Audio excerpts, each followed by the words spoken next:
Uh-huh. Yeah. Oh, wait. Don't step on the key. No. Oh! Stop. Okay. How did you even do that? Stop. Ah!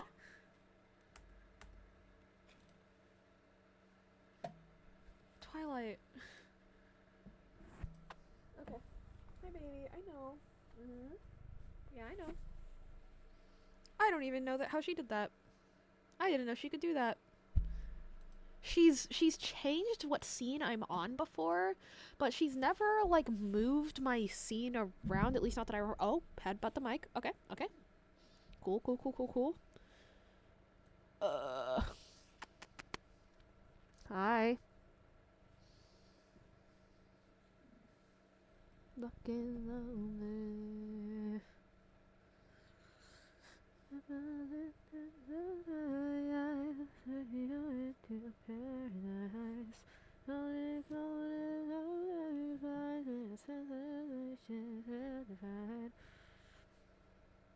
I don't quite know what her goal is right now. Normally she moves more than this. Oh, there's cat hair in my mouth.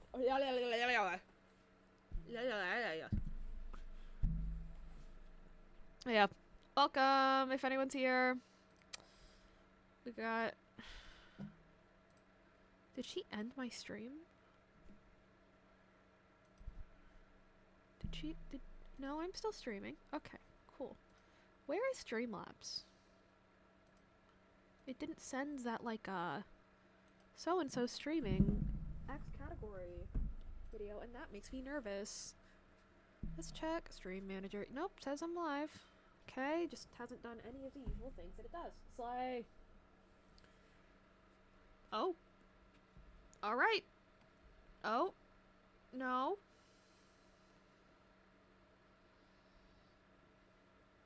What?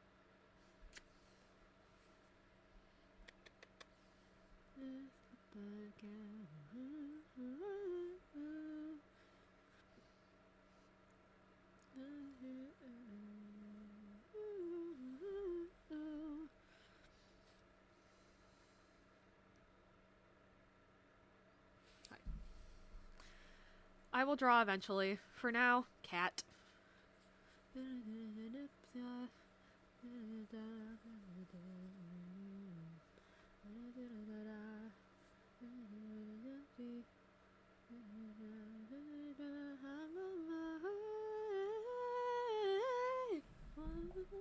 Twilight. Can I? Thank you. Twilight. She's sitting very squarely on my, like, iPad right now, which is what I used to draw. So...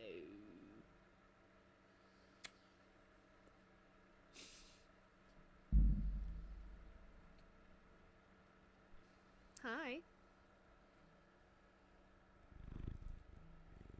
Life is a random galaxy. We're right there, on a fantasy. Get on a big stage. Yeah?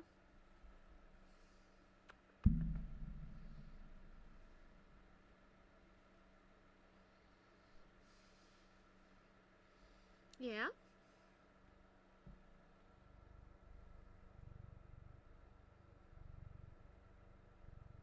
She's, oh? Back to the window? Back to the window. Alright. She has completed her routine.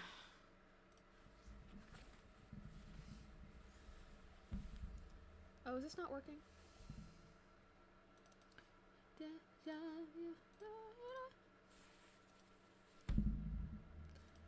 I'll be far away. Galaxy, be right there. No fantasy. No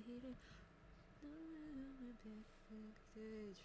That is who I am.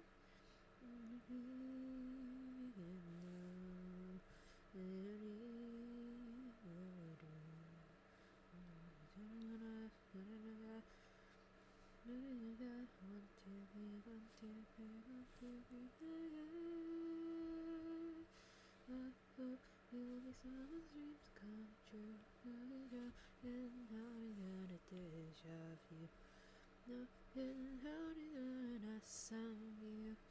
I'll be far away.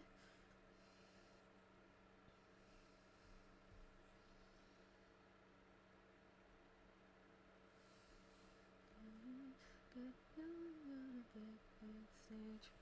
That is who I am.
Hey Scarecrow! How you doing? Good to see you.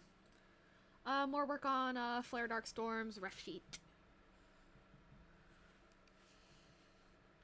So yeah, back end.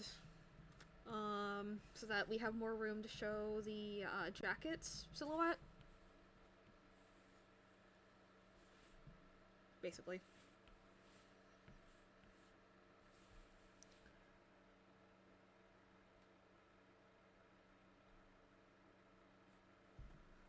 Doing good. School's finally over. Yay! Thank God. I can see us. Haven't seen the best of us yet.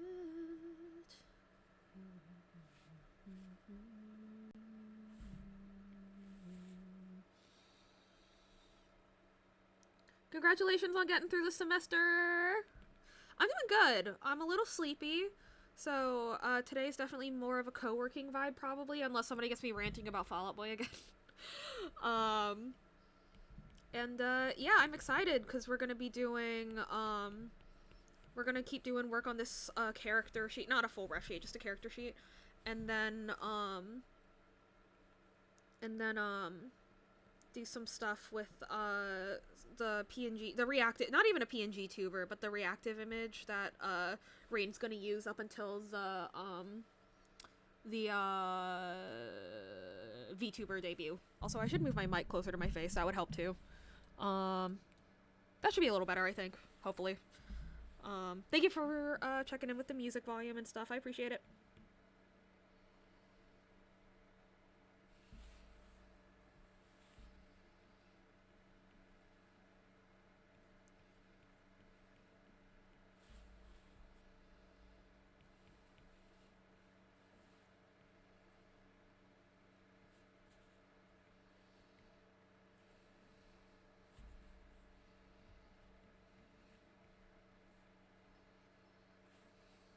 Yeah, it's good. Awesome. Thank you, Scarecrow.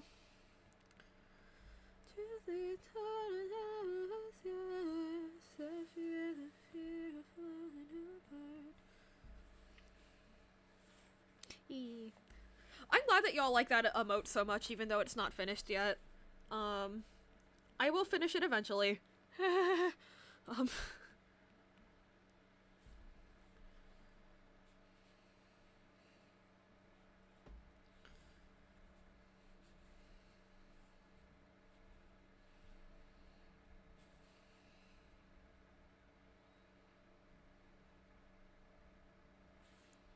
So, what I think is the smart thing to do at this point is actually, no, I should show the tail.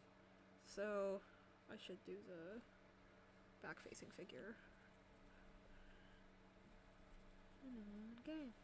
Game start.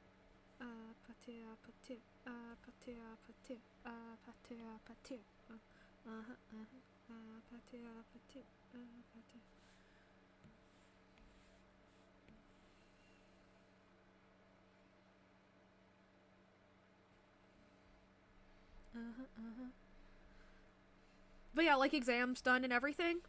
Just fully on winter break.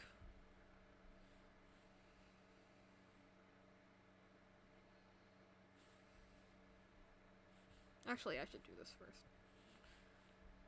All you gotta do is just meet me at the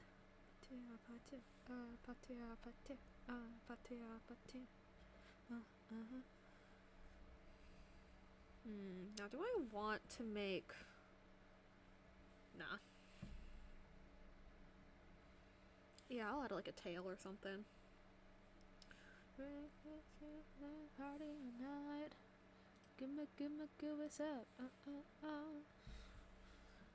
up? Meant week is over, so have 1 week. Oof. Finals week is the worst. How do I want this tail to play out? Where is your tailbone relative to, like, your ass cheeks? That's about where it is. Okay. I'm asking the important questions.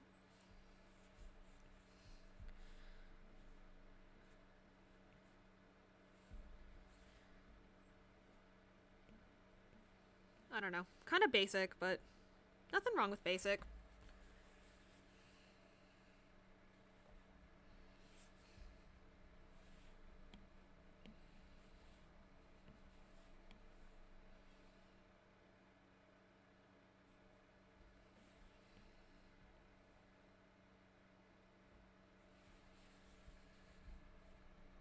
Okay.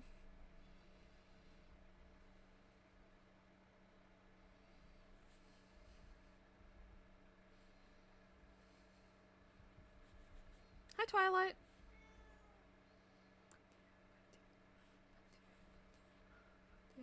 to hit me like that.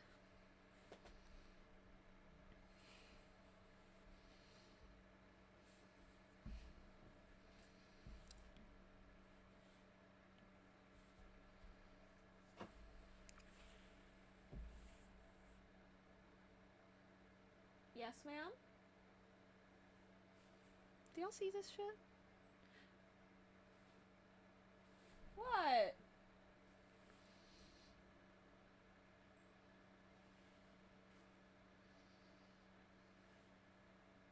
Yeah? The birds aren't there anymore, dog. It's winter. Oh.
How does fabric work? That's fine. Nope. Yeah? Uh-huh. Mmm. Ow. Ow.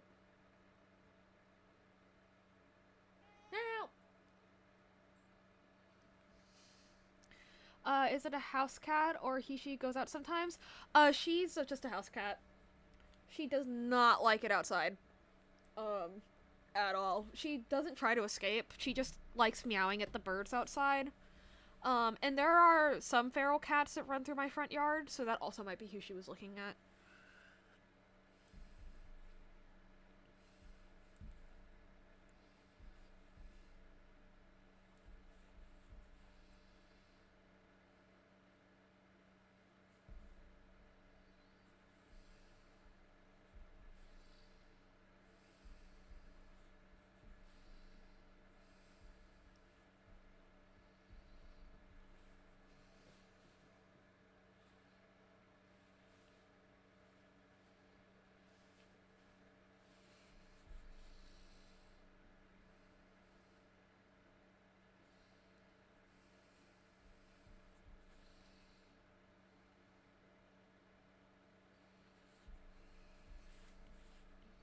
And yeah, Twilight's a baby girl. The ultimate baby girl. She's the only girl cat in the house. We have 2 girl dogs, though.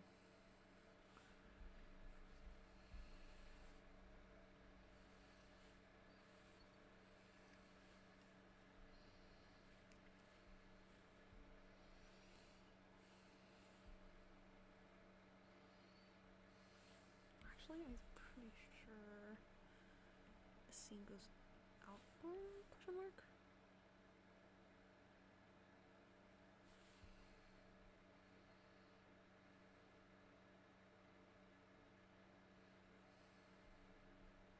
Oh wait, these aren't symmetrical.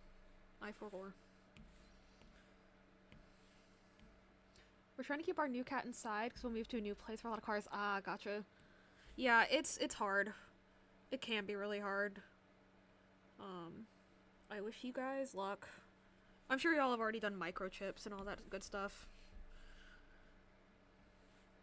Yeah, Twilight, she's curious about the outside, but she has no actual desire to go out there. Like, if you leave a door open, she'll sniff at it, but she won't leave. Lou, our tabby cat, will leave.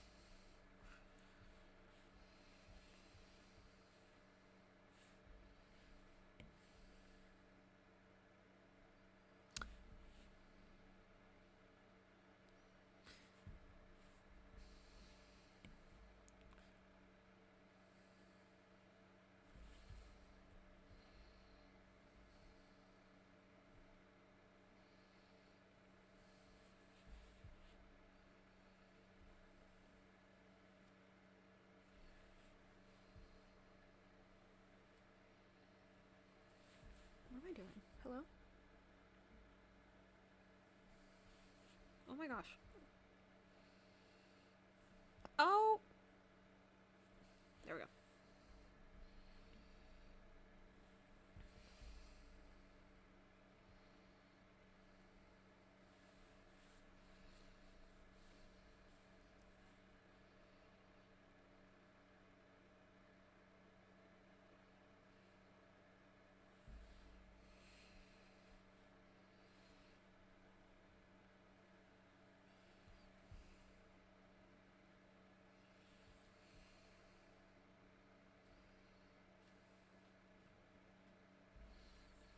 I can understand ours was found outside. Oh, yeah. That's the same thing with our tabby. Like, they found him and his siblings, like, in a barn, you know? That's where he was rescued from. So, like, he was feral, you know?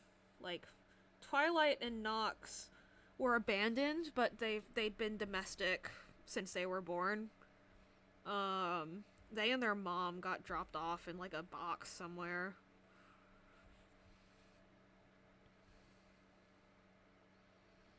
Which is how we know that, because their mom was a British Shorthair. So we know that they're part British Shorthair, but that's definitely not all they are, because Twilight's pretty big for a house cat, and her brother Nox is gigantic. So, definitely something going on there.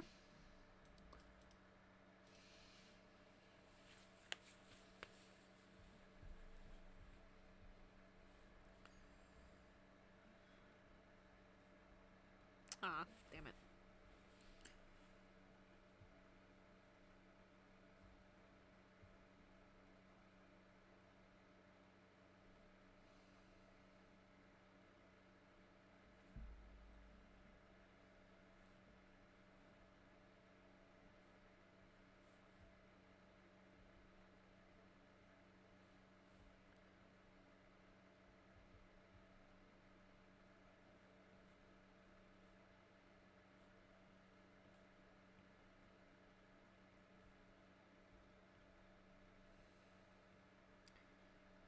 Hey, Forrest, how you doing? Good to see you.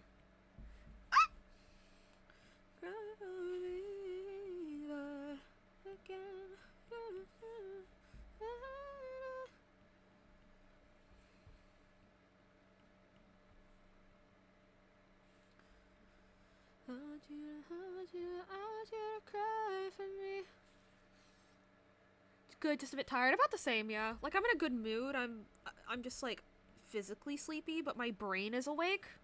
You know?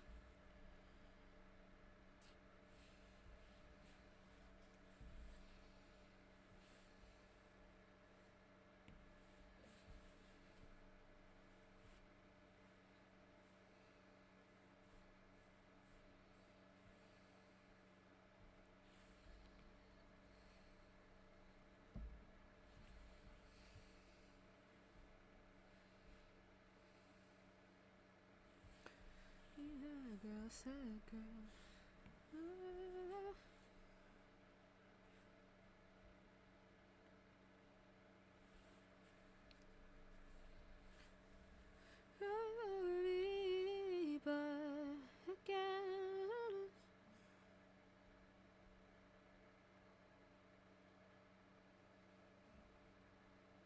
Ah. Want you to cry for me.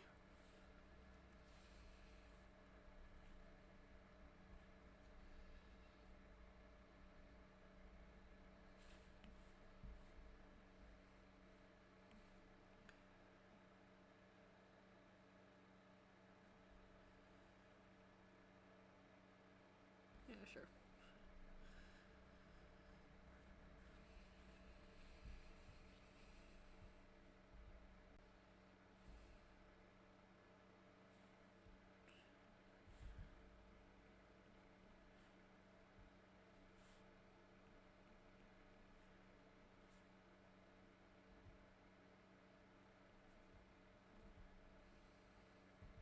Ah. Oh.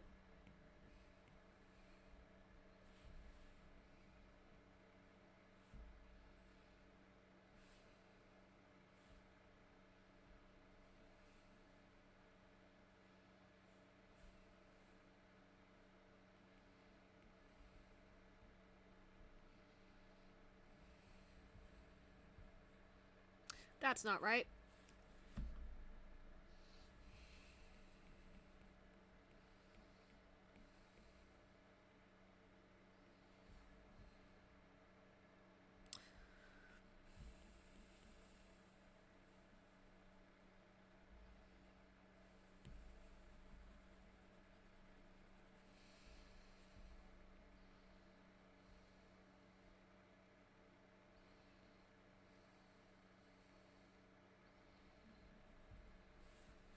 Why do I keep drawing it like that? Hello?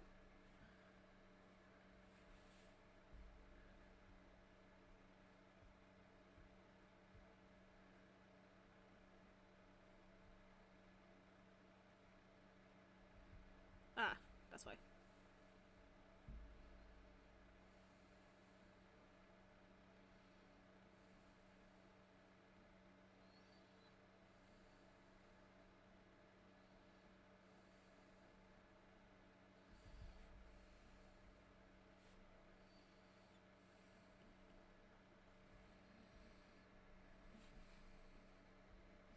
I know how shoes work.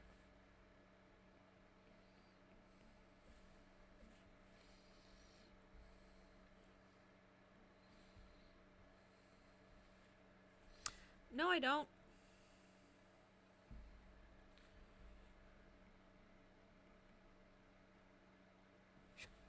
That's fine.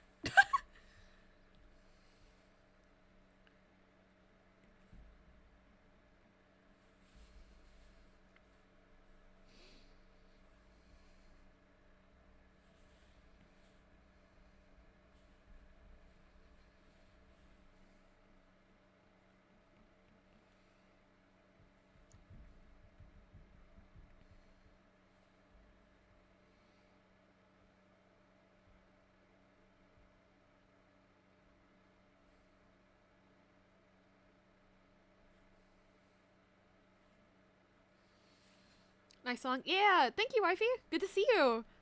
How are you feeling post game awards? I saw your Blue Sky post. Don't feel bad about missing the raid. Don't feel bad at all. No one thought anything of it. We figured that you were just locked in. Yeah, you are all good. I hope you got good rest, cause yeah, the award show brain fry is so real. Like, did anyone else go to a high school where like they did those like once a for my school it was once a quarter even. So it wasn't just once a year, it was 4 times every year. They'd make us sit in the auditorium together and watch people get awards, and it was mind numbing. Like, award shows are so exciting for like a couple of things, and then you don't want to be there anymore. And I think it should be social acceptable to show up for your award and then leave. Oh, but there's other people getting award. I don't care. I'll try. I was so dissociated from streaming that long. Yeah, I even hopped on early to play some games first. I think it was gonna be like 2.5 hours. Oh, gotcha. Yeah. I think, honestly, maybe it started off being that long, but now that it's like a proper awards show, you know, it has to do all the things, the award show things. Yeah. But yeah, you are all good. We've all done that where like we accidentally streamed for too long and we're just like, duh. Everything I liked happened the first hour or so. Yeah, classic. But yeah, we've all been there. Also, ads are coming up in a minute. Sorry about that. But yeah, take that time to run to the bathroom, get a snack, all that good stuff. I'll just be doing more yapping and line art. So.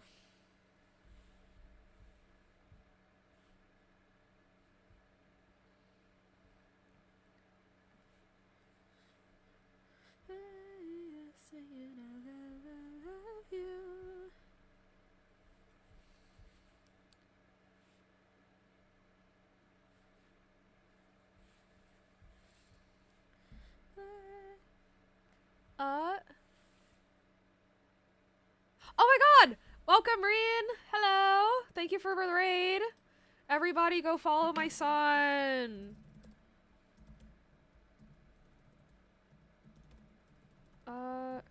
Everyone go follow my son! He looks like this, I think. Wait, whoa, is my screen capture broken? Whoa, no, don't do this, don't do this, don't do this. Ah! Okay. This is my son. This is my son, Reen. Go follow him, please. Teehee, teehee. This is my son. He is a twink.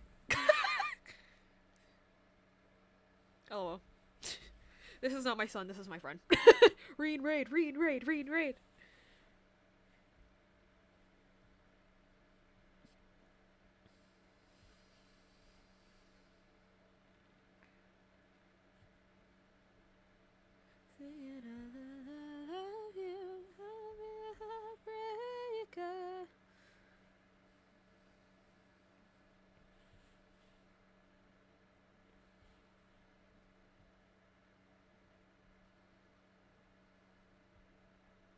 Yeah, I spent 10 minutes, or 5 minutes last night explaining to my dad what a twink is.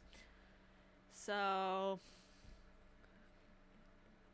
And then he looked at it and he was like, is that not just an Asian man? And I was like, well, yeah, it's like a Western beauty standard thing. There's different words in, like, East Asian queer groups and stuff, but, yeah. So I was like, I mean, kinda.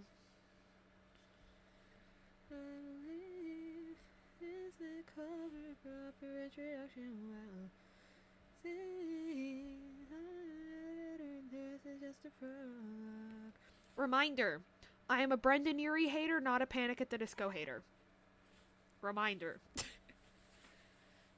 so young, desperate for attention, I aim to be your eyes, shall be boys, shall be lies. Started checking up in here, started to listen, I was still so young, desperate for attention, I aim to be your eyes, shall be boys, shall be lies. What dot is preventing this from closing incorrectly? Oh, it's just because it's tall, never mind. Up on another page. I believe this ain't call for a proper introduction. Well, see, I'm a narrator and this is just a prologue.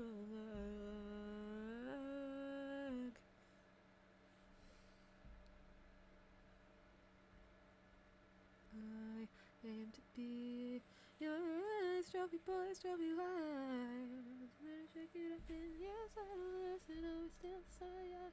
Desperate for attention, I aim to be. Yeah, hope you guys enjoy your time here.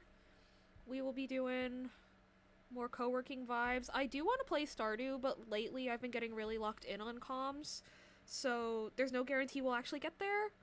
But yeah, definitely want to. Just like, you know, if the vibe is comms, the vibe is comms. Yeah, no. I really shouldn't even bother with the symmetry tool this time. There's very little that's symmetrical about this.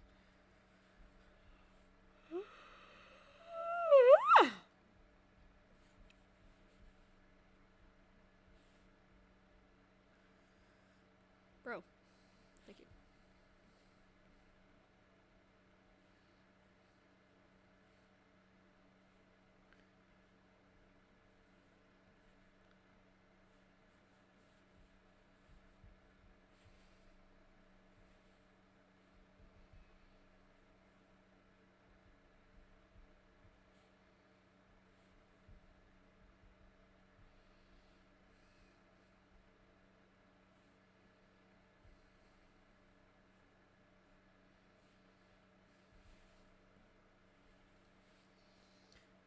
Welcome back from ads. Called a Twinkie or something? Yeah.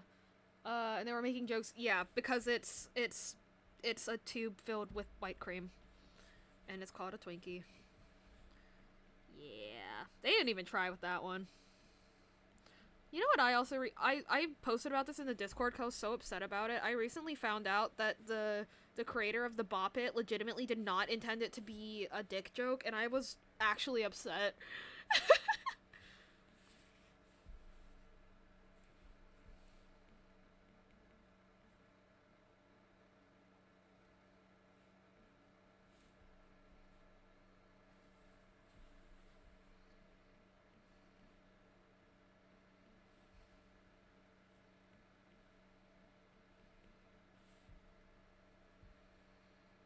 Look at how tired this man is.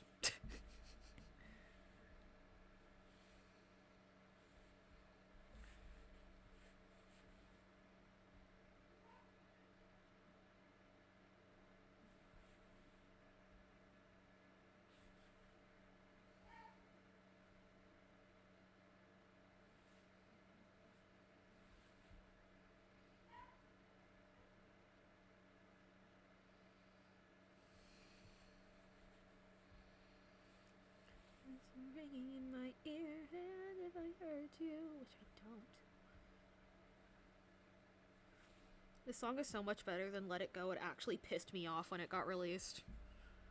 Because Let It Go was so mid. And no one, like, but because people were so just, like, they were like, no, actually, the Let It Go hate was unnecessary. And then the song came out, then everyone was like, oh, Let It Go was super mid, and they should have released a better song. And I was like, I know! That's what I've been saying!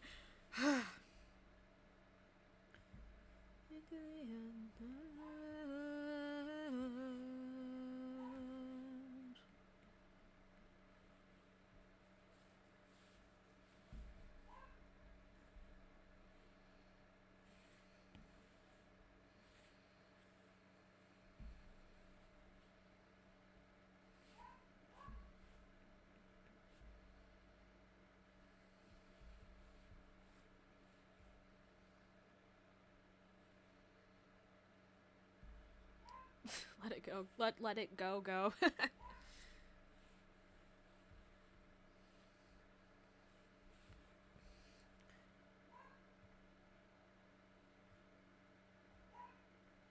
Oh, Reen. Right. Okay. So you heard Medi's half of the troubled production story. My half of the troubled production story. So Medi actually didn't cover exactly how bad it was. So, and again, this was because it was Medi's first experience with, and here's the problem. Okay, the word scam, when it comes to topics like this, is actually really complicated. Because here's the problem. Ultimately, and to be clear, it sounds bad at first, I will explain. Because ultimately, right, the person who is paying, like, has the final decision over where their money goes, right? So, like, there is a level of responsibility there that, like, you do maintain even after you've gotten scammed. That doesn't mean that you didn't get scammed, but if you decided to pay for it, you decided to pay for it, and you know what I mean? So that gets a little complicated. So that's why, personally, when I talk about issues like this... Oh, thank you for the hydrate, Hugo. I did take my meds. I don't love using the word scam because a lot of the time people... okay, not because... Here's the thing. It's not because I don't think Medi got scammed. It's because when you accuse people of scamming, what they say is, well, technically they had this final decision over where their money went, so I didn't scam them. But the thing is, that's not a scam. A scam isn't stealing. A scam is misleading people. And that's what this person did. So, I remember being in a VC with Medi, and, we were chatting, and this was after, like, he'd mentioned a few times, like, yeah, I've been talking to this person, and they're willing to work with me at a budget, right? Actually, let me share exactly what my perspective was like as I learned things. So, Medi tells me, hey, I've been wanting to get into VTubing. I go, fantastic. And then Medi tells me, hey, I found an artist, and talked about them, like, kind of just wanting to start as soon as possible, and she talked to me about, like, okay, well, I'm really good at rigging, I'm not the best at the art part, but I'm totally willing to work with you on a budget in exchange for, like, you know, the art being kind of scuffed, but, like, the rig being good. And Medi was like, okay, yeah, bet. That is what I was told, and I think that's what Medi believed was happening, also. And then one day, I'm in a VC with, Medi and his partner after D&D, Dungeons and Dragons, and what they show me is... Can I find it? Nope, not that one. Where is it? What they show... Oh, failed to load the image. Okay. What they show me is this. And, you know, I look at it, and I keep looking at it, and I'm like, okay, well, it says preview, so clearly this is a concept, and this is not what's going to get rigged. Clearly, this is a sketch. Clearly, this is a concept. That's why it has preview written on it. Obviously, the artist will go back and use the symmetry tool on the face and the horns. Obviously, they will make the chest anatomy make any sense. Obviously, they will make the hands not mangled. Obviously, they'll... I don't know what these legs are. Right? Surely all of these things will get fixed. About a month later. Let's say about a month later, right? I'm sitting with Medi, and Medi's like, hey, like, would it be unprofessional for me to approach my artist and tell her that I want Medi to be a different body type? Because I did mention at the beginning that I want her to be chubby, if not fat, because I understand that, like, maybe they've never drawn that kind of body type before, but, like, I don't want her to be skinny, and right now she's skinny. And I said, no, it's absolutely not professional, because she's like, well, the problem is, though, they agreed to work with me on a budget. And I was like, yes, she agreed to work with you on a budget. That means you can at least ask. And also, it is never not okay to ask your artist. However, remember that you are not entitled to a yes, right? And that's what happened here. Medi approached Paisley and said, hey, would I be able to get the body type changed, or have you started rigging already? This person, I accidentally said the name, ignore that. This person said, actually, I'm going ahead and rigging. And so I was like, okay. So she fixed the art really quick. That's fine. And I'm like, okay, well, clearly that means that they fixed the artwork. They've at least used the symmetry tool on the face, and things are moving. And then Medi's like, hey, I'd like to commission you to draw, like, my banner and stuff. And I was like, oh, great, I just need a ref sheet of your character other than the one that you sent me because it's crunchy. And I'm expecting a heavily improved image. I am expecting a heavily improved drawing and a high-resolution image. Nope. This is what I get sent. What is that? What is that? That looks like a... So, Medi sends me this as the reference picture. And I say, that's it? That's the only reference photo you have? And Medi was like, yeah? Because at this point, Medi wasn't confident in his ability to, like, say art is bad, and so up until I kind of was like, he was like, I don't know, I think it's okay, it's what I paid for, and I'm like, dog. You know what bothers me the most? The face is asymmetrical, and the eyes are asymmetrical, but you know what is symmetrical? What's perfectly fucking symmetrical? The horns and the hands. So clearly this person knows how to use a symmetry tool. So why didn't they? What happened? I don't understand why the face of all things, it's what's lopsided. And it's not just because the head's tilted. It's not. Anyway. So, you'll notice that the horn anatomy makes no sense. The hands are still mangled, but they're a little bit better. The boobs look like water balloons. And also, to be clear, normally, purely based off of the look of the image, I wouldn't talk about a person's art like this. However, I have a negative bias against them, and we'll get there in a second. This is a personal beef. This is not just, like, my raw artistic opinion. My raw artistic opinion is that there are a lot of things that can be improved, but honestly, this person shows a lot of fundamentals that shows that they can improve. However, the problem is, she chose not to take those fundamentals and improve them. That's what she chose to do. And if you look closely, you will notice that... Okay, actually, let me see if I can do... Come on, Discord. Cooperate with me. Come on. Come on. You can do it. Can I mark this up? No. Okay, well, if you look closely at this, you may notice that...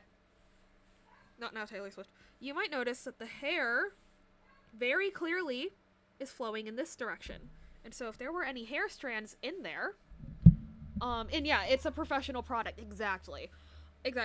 So naturally, the flow of the hair should go this way. However, you will notice that in the background, there are hair strands that inexplicably go this way. I don't know if I can dig up a screenshot right now, but you will notice that that is because this person took a photo of, like, a wig or someone's actual honest-to-God hair and clipped it into the hair. This is a photo. This is a photo.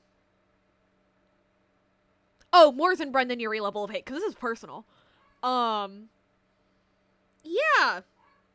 And that still carries over here, straight up and down lines. It's these little white lines there that I just traced over straight up and down. Not supposed to be like that at all.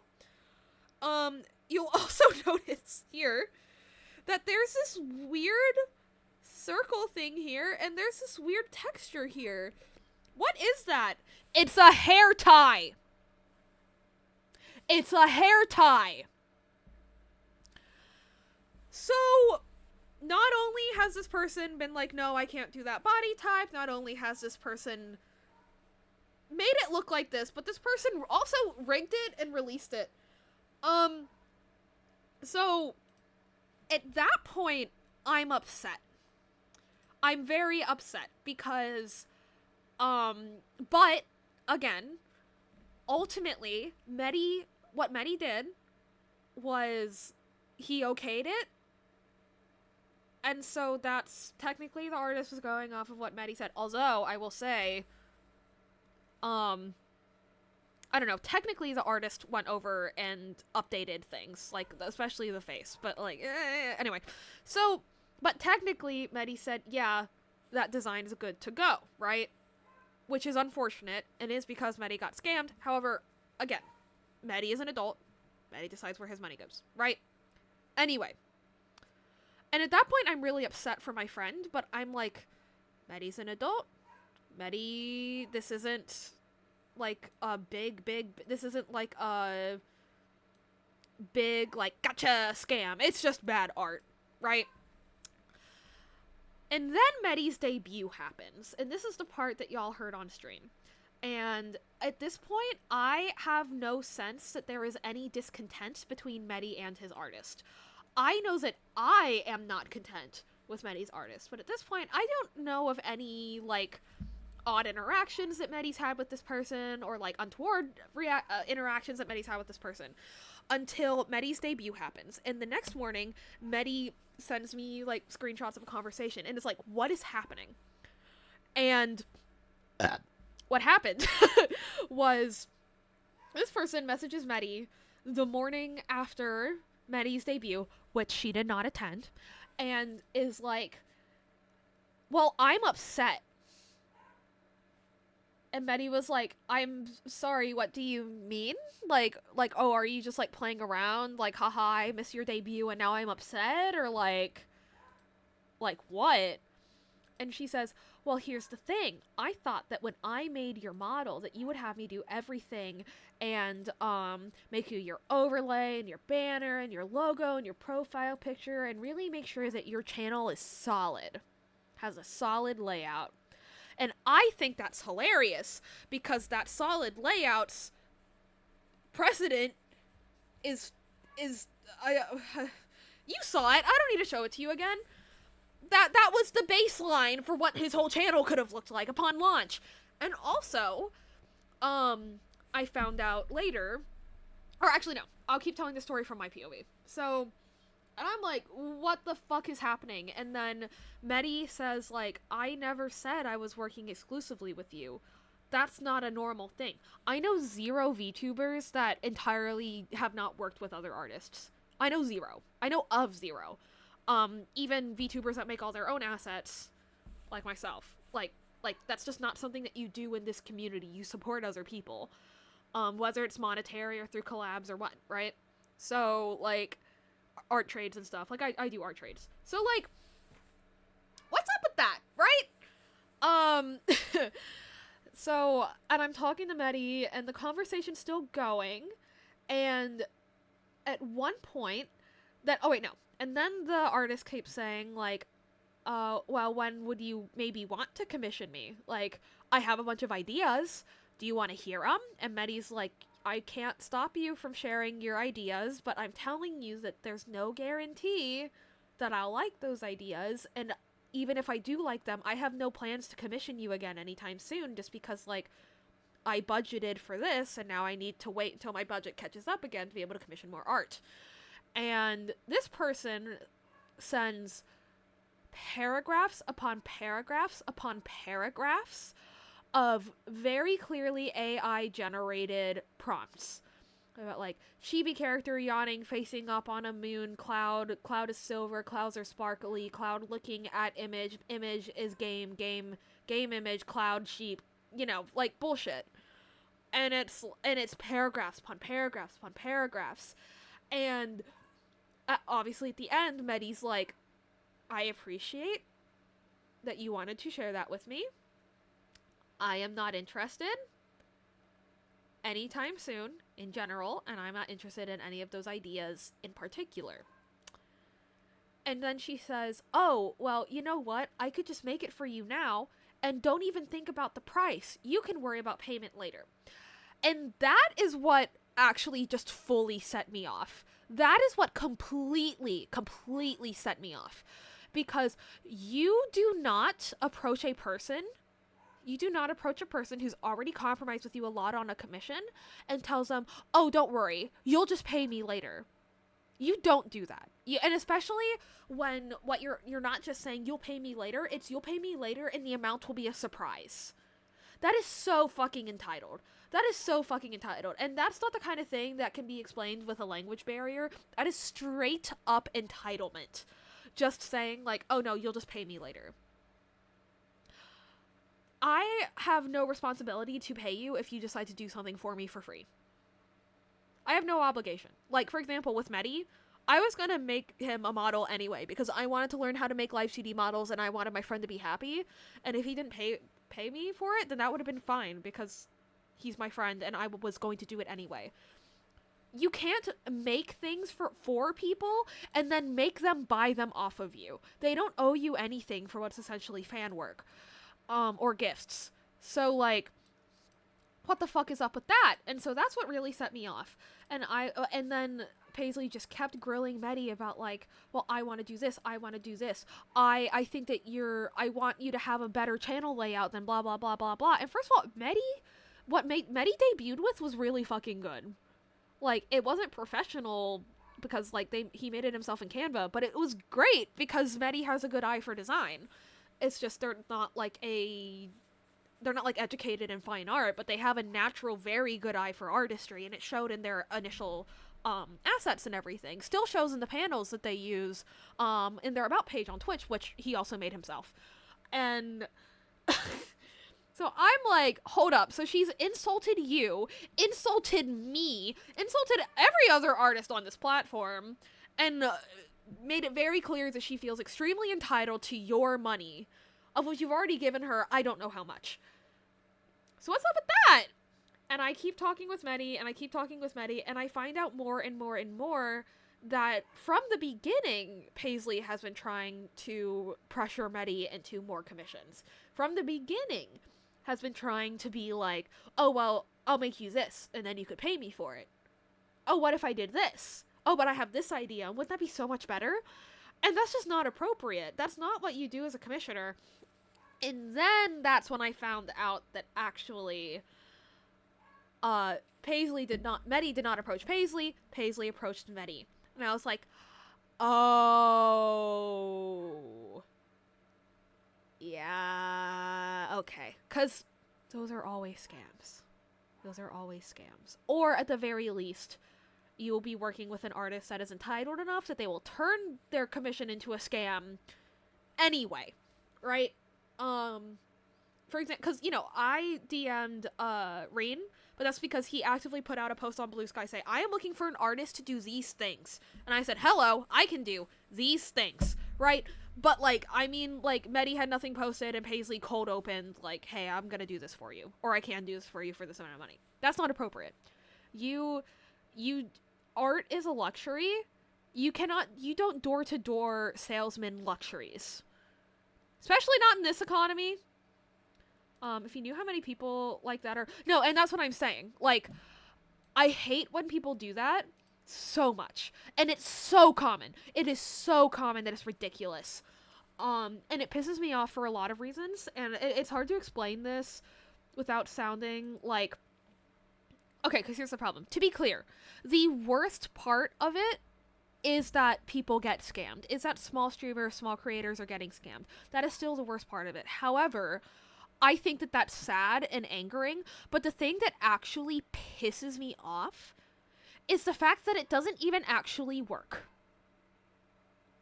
And you say, oh, but Aaron, a lot of people get scammed.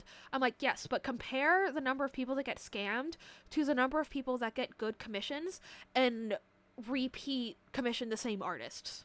Look at that ratio. What happens to these artists is a door-to-door salesman their way to like 5 or 6 small streamers, and they get $60. They get like what, $60 total from profile pictures and whatever, and then they can't get anyone else because everyone knows they're a scammer. Everyone knows that they suck, and they've pissed off a bunch of people because not only did they door-to-door salesman this person in the first place, but they continued acting entitled to their space.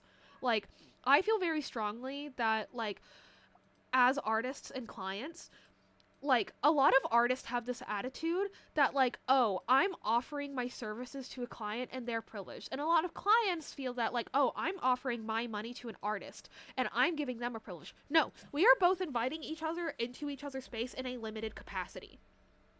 Right? It is a completely mutual transaction. It is a completely mutual transaction. Like,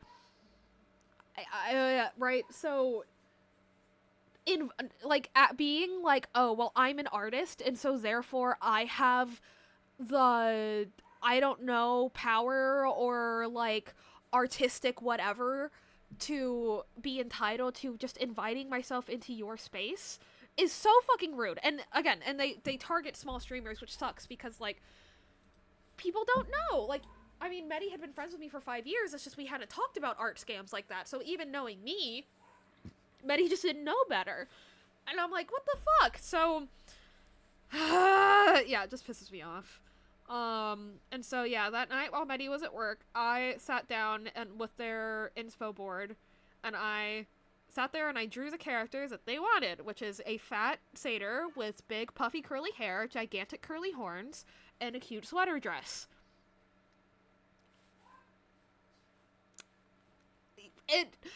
I don't know how that happened. I don't know what about the outfit that was drawn on Medi 1.0 looked like a sweater to that person, but whatever. So, basically I'm always going to be mad about that. But it lets me making Life 2D models. So, slay. Yeah, it was so bad. It was so bad. And like, yeah, and it upset me, but yeah, the main thing that actually sends me into full just like, okay, well, what the fuck mode is the fact that it doesn't work. It doesn't work. You do not get long-term clients from that. You do not gain status in a community like that. All you do is piss people off. That's all that you do. At best, you have to start over doing it the genuine way.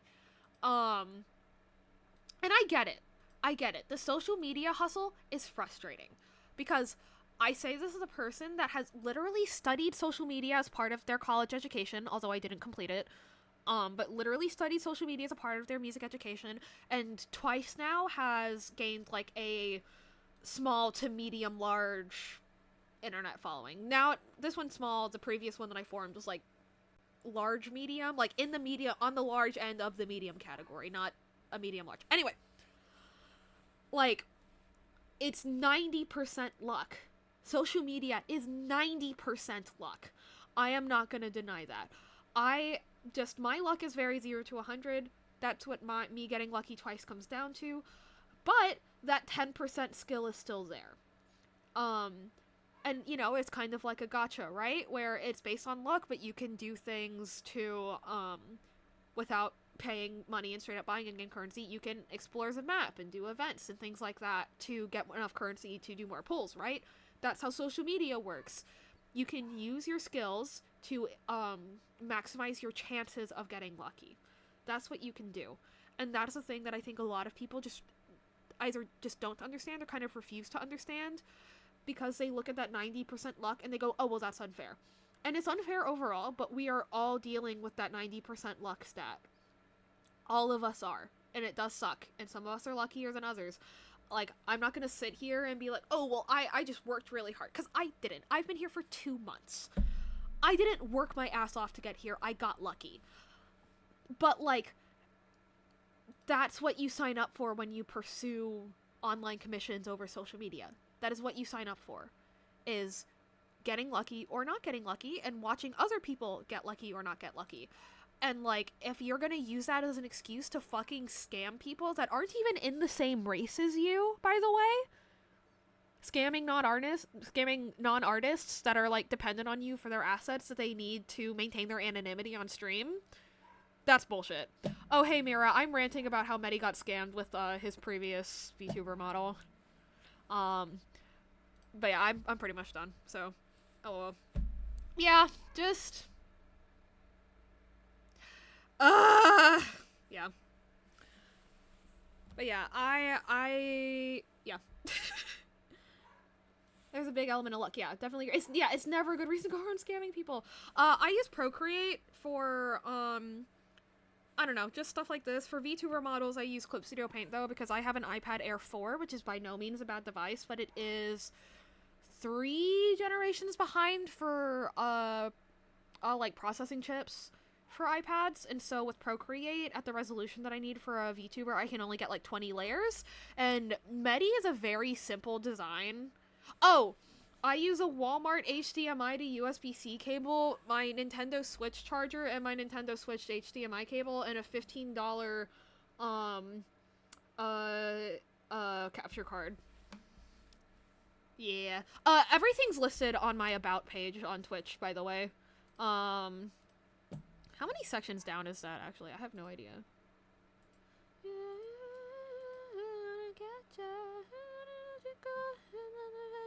Ready, set, go. Yeah, it's, oh yeah. I put second monitor in, quotation marks / drawing tablet. Here it is. Oh, it didn't keep my enters. Fuck you, Twitch. Anyway.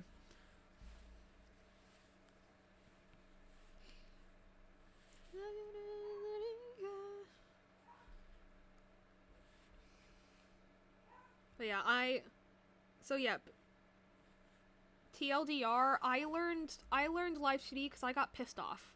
I learned LiveCD because I got pissed the fuck off. And I'm very glad that I did, because now I get to work with a lot of cool people. I've, like, kind of always wanted to get into the VTuber space. I just kind of never had the full motivation to do it. And Medi gave me that motivation by giving me the okay to just kind of yeet a model at him. So it's like, don't you need to know anatomy for it? Okay, I can't do it. Yeah, you really need to have an understanding of anatomy and how 3-dimensional objects get translated into 2-dimensional visual cues. So, but it's never too late to learn anatomy, and I think that the art that you have shown me shows good fundamental skills in terms of, like, the drawing part. You know, so I think you can totally start learning and applying anatomy knowledge and better knowledge of forms and stuff. Your recent one, yeah, like, it's, you have because there's you know, elements to art, like there's the drawing element, right? There's the anatomy element. There's the value element. You know, like all those different things. You already have drawing skills, you know, and that's very good.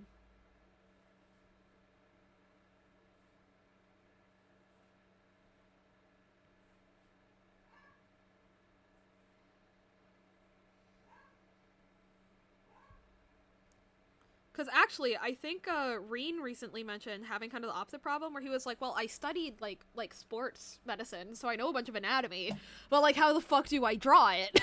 You know, and that's because those skills are related, but they're separate. Like, you have to deliberately learn how to mix them for them to do the thing that you want them to do, you know? Keep forgetting I have a ghost VTuber thingy? Oh? What does that mean?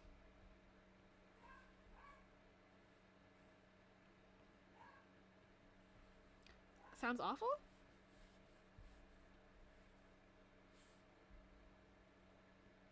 Ah!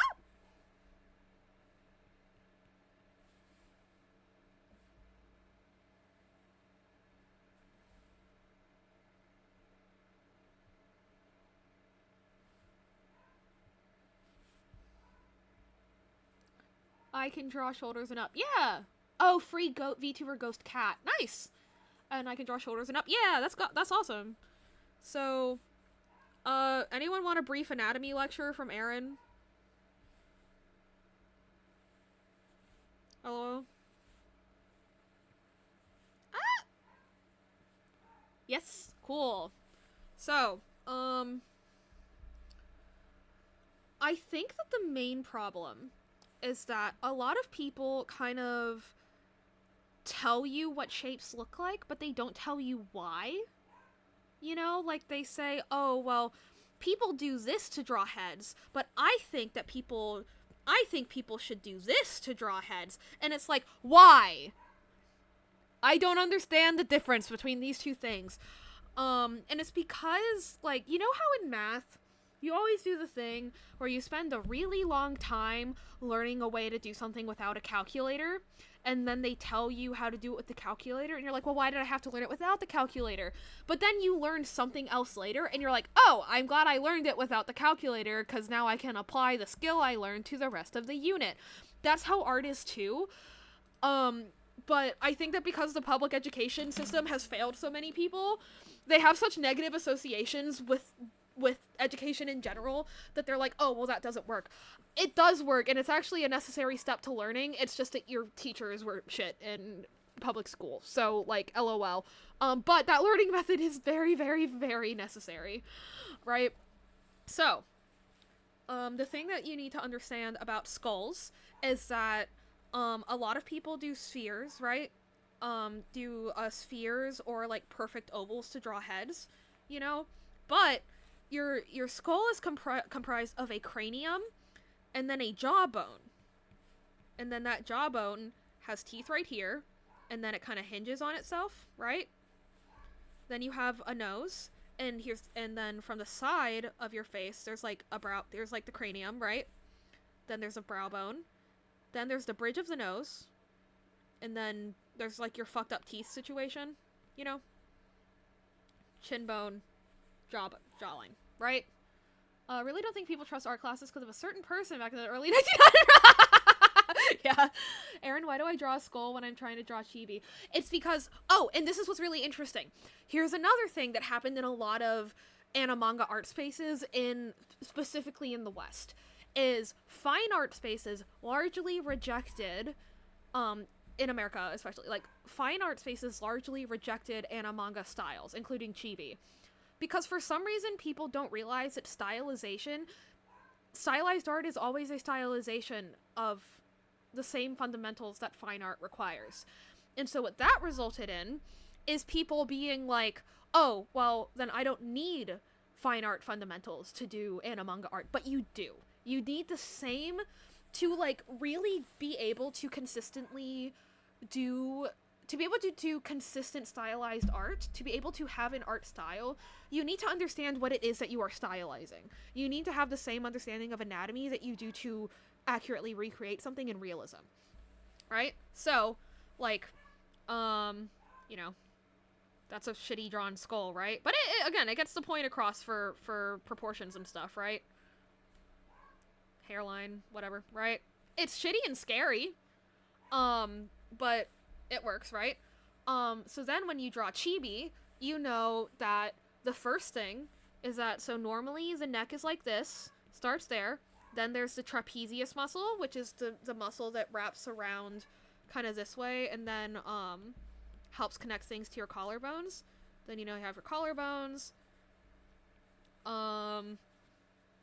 that, again, more continuation of the trapezius muscles, then it connects to your bicep, right?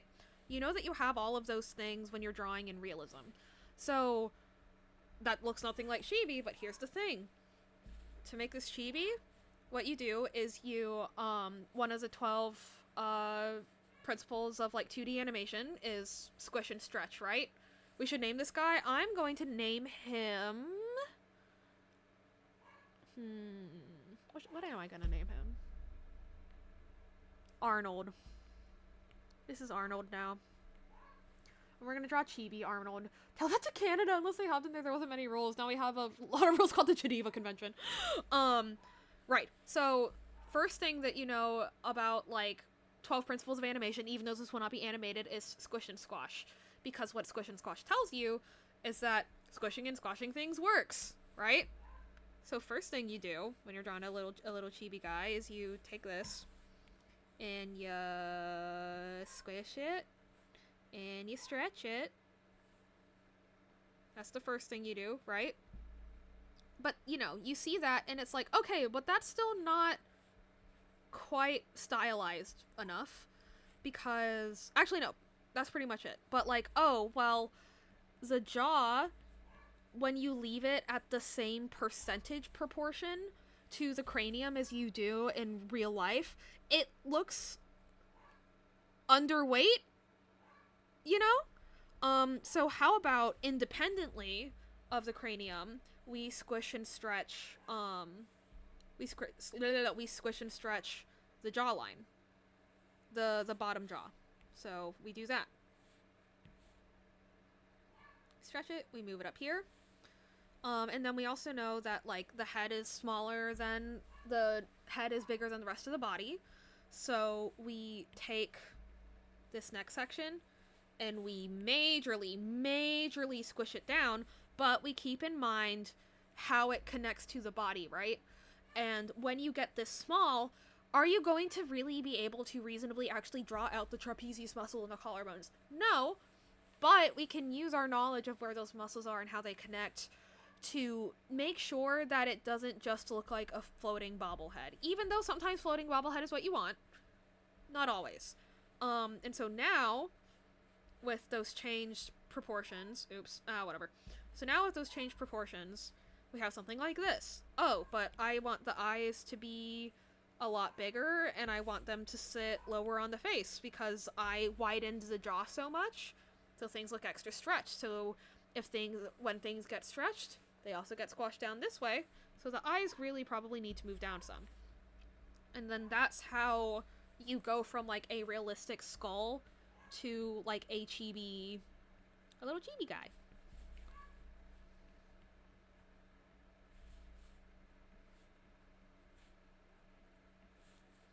And then nose here. Actually, nose there, mouth there. No, brain. Nose here. Mouth here.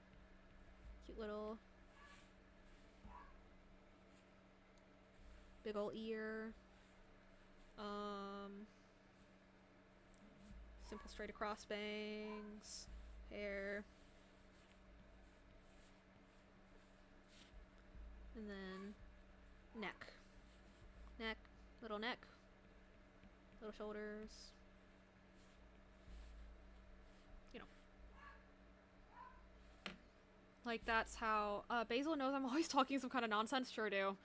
And you're on your bullshit. Yeah, you got 10-hour shifts, dog. Like, did you think I turn my brain on once in a while? Yeah. But yeah. That's just, it's why, but, you know, to get there, you need to understand why and how you're getting there. And so that's why you need to go back and study that anatomy before you can really start. And then, once you grow to understand that anatomy, you don't need to go and do all those layers of sketches, right? You can just kind of, you know.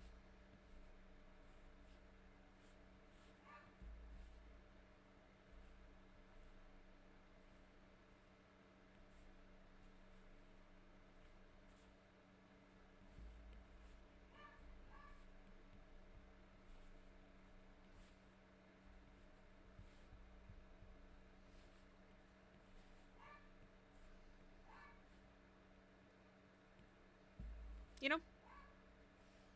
Like, over time, you'll be able to just have that kind of set up in your brain so that you don't have to put it on paper. But when in doubt, always put it back on paper. You know?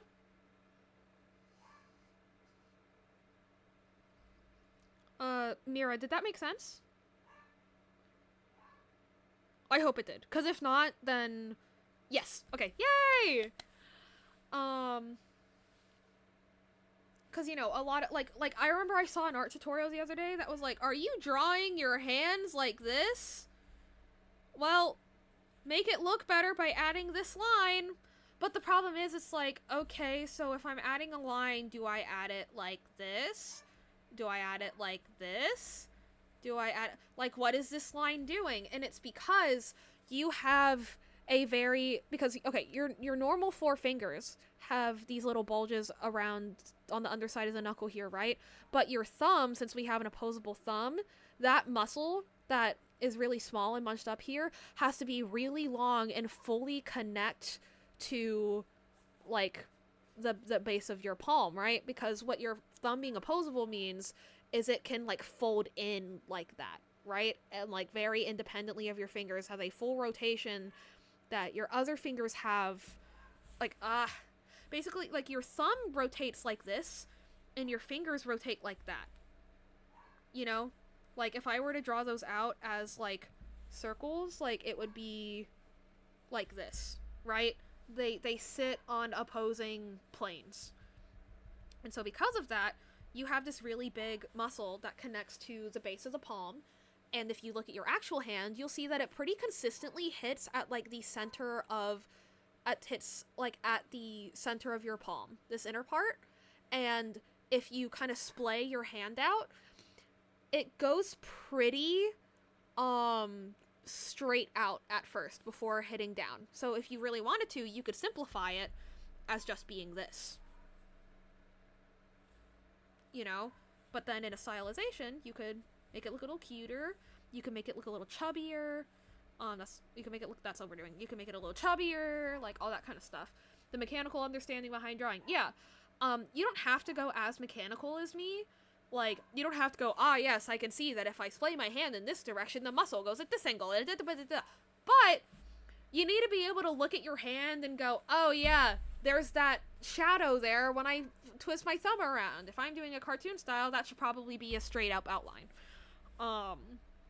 That kind of thing. But yeah, it's like, I often see art videos where, or even like, oh, well, when you have your eye, like, don't forget to draw the iris back here instead of up at the front like that. And it's like, okay, but why? You know, and that's that whole lecture I went on that time with the, with, like, you know, your pupils in here. This is, like, the top of your iris, because it's three-dimensional and it recedes into your eye. So, like, when you turn your head around, the pupil gets kind of, it looks like it almost gets pulled toward the center instead of being pushed out with the rest of the iris, right? That kind of thing. Yes, this is my ADHD medication. LOL.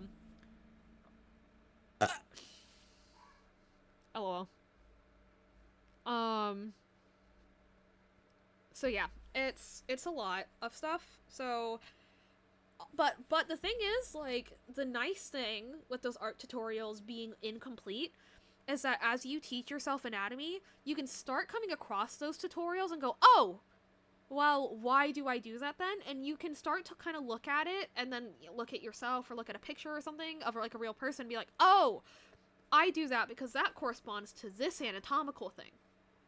You know? Like, you can kind of start learning the process of, like, putting the puzzle together on your own, which can be really good for you. But yeah. And that's how you get fancy stuff like this. Wah.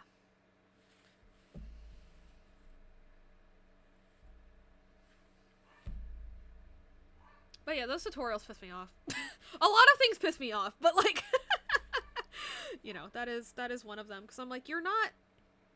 It just... What it does is it actively becomes a hindrance to artists over time.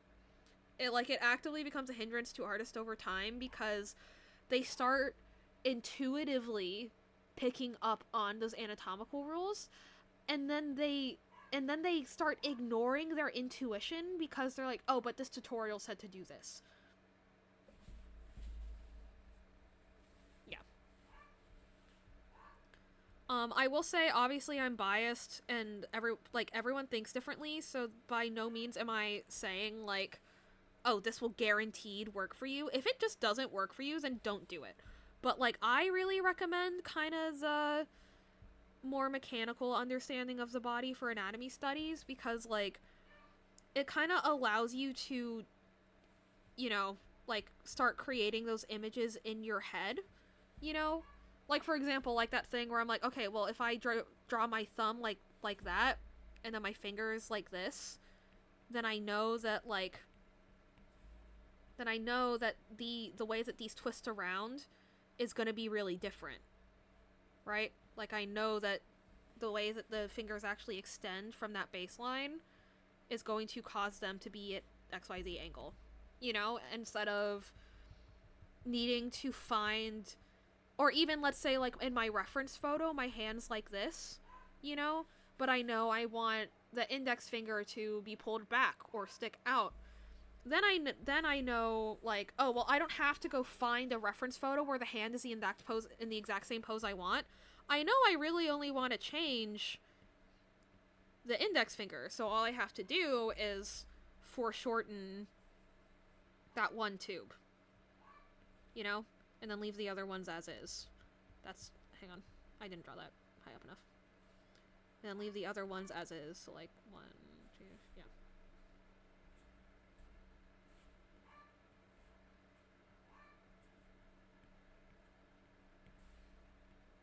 Right? And then that gives the illusion that it's being pulled back. So, yeah.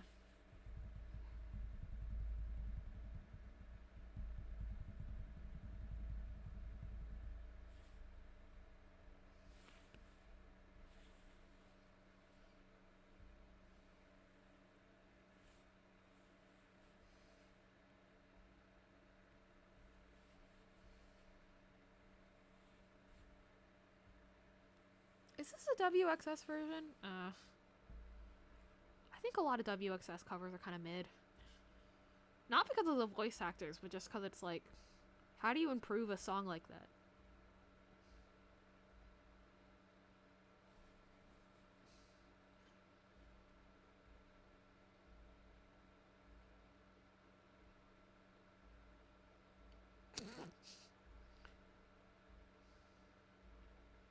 Bruh.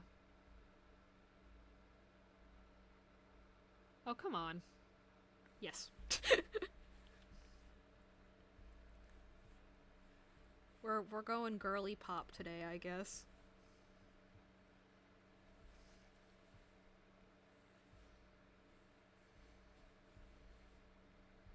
But, you know, I've always been very mathematically inclined, so again, like, that's where me going, oh, well, it has this benefit comes from. But, like, not everyone's brains will, no matter how good of input you give it, will get you that output, just because sometimes your brain doesn't like arithmetic pattern finding. So, like, then it just won't work for you, which is totally valid. Yeah.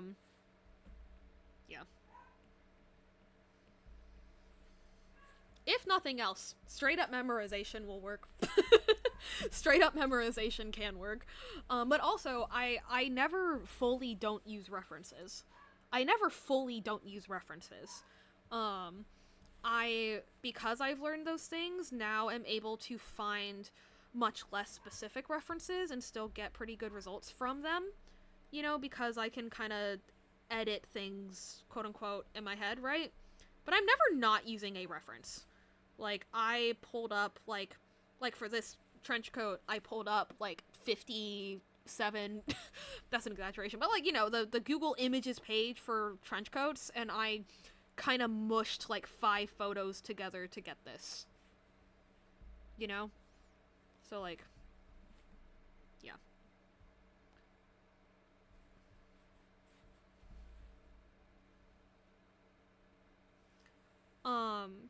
And if, like, hearing that and thinking about doing that, A, kind of makes your head spin, or B, just doesn't sound fun, when in doubt, just kind of copy photos, or other people's drawings even, for, like, one day, like one a day, or one a week for a while, and over time, you will start to unconsciously pick up on those anatomical and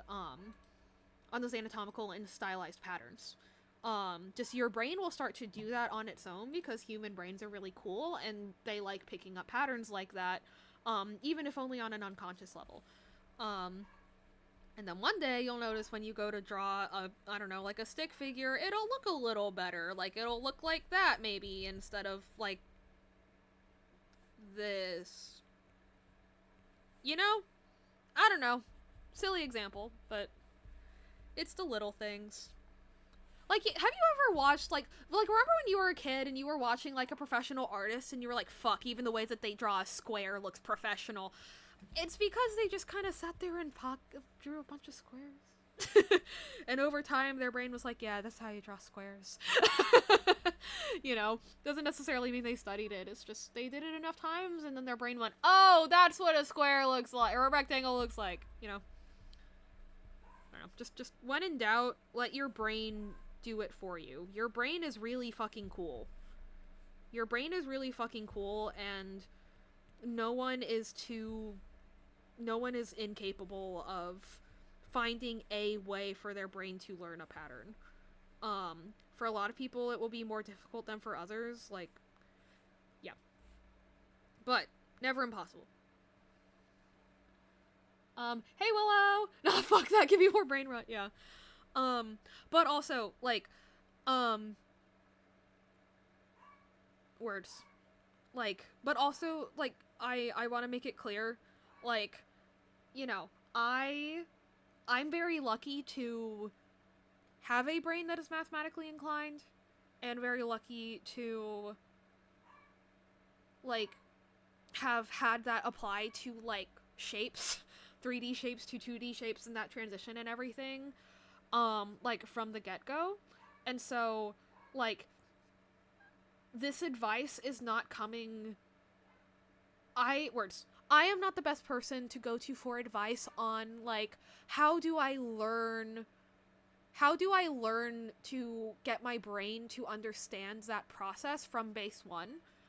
I understand the process from top to bottom, but, so if you're kind of going from bottom to top, which is normal, and you're listening to me talk, and you're like, what the fuck, that makes no sense, it's because I'm coming from the other end of it, and I'm kind of working backwards, whereas you're working forwards, and sometimes, a lot of the time, you can think all the way to the back, but sometimes all you can do is meet in the middle.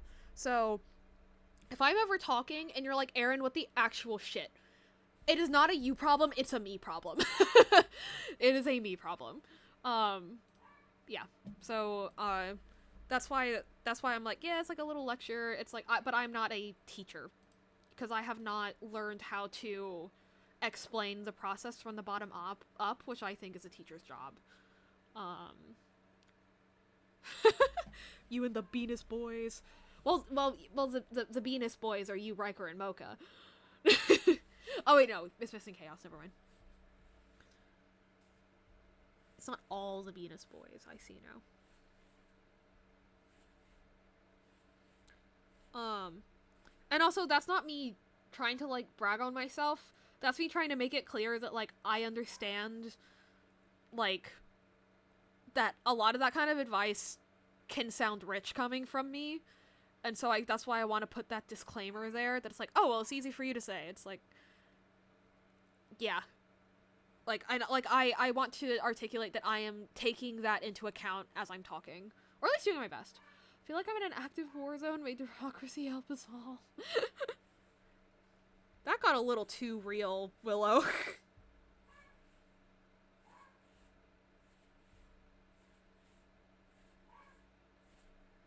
Fine. That works. In the game! Uh-huh, uh-huh. It's hard to give advice since no advice is universal. Exactly.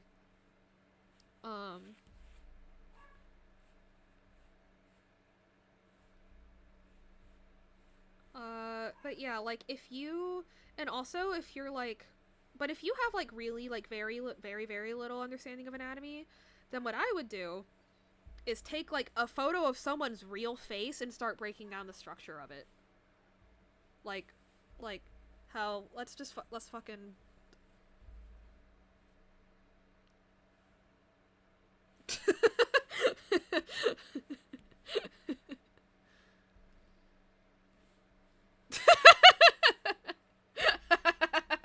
Anyway.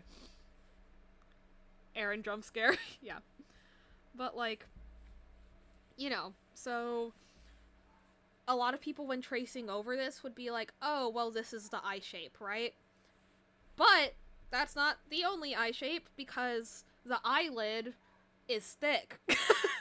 So, since this was taken from a top-bottom angle, you'll notice that actually the sclera, or the white part of the eye, doesn't start until there, right?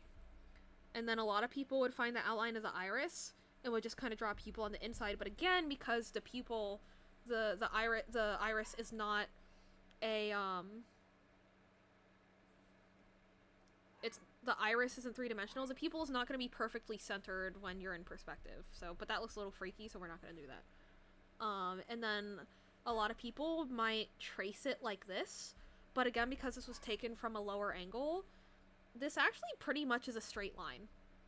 Like, this is pretty much a straight line. The bottom lid, from this perspective. Give me one sec, I need to try something unrelated. You know, but like, that's pretty much a straight line, and that's because, you know, it's taken from that angle. This eyelid is a lot more arched than it would be from an angle that was overhead. Yeah. My face is very flat, so, like, there is no, like, strong line there that some other people have. My nose doesn't really start being, like, when I don't have my glasses on, my nose doesn't start being distinct until, like, right here. The only place that you would reasonably need to put an outline for my nose is, like, here. Like, in these spots here. Other than that, my face is very not, like, the features of my face aren't super discrete, so that if you stylized it, like, you really don't need to do that many outlines. Yeah. And also, you know, you'll notice, like, my face is lopsided. It is not perfectly symmetrical in real life. A lot of people, when kind of tracing the jaw of this, would probably do this.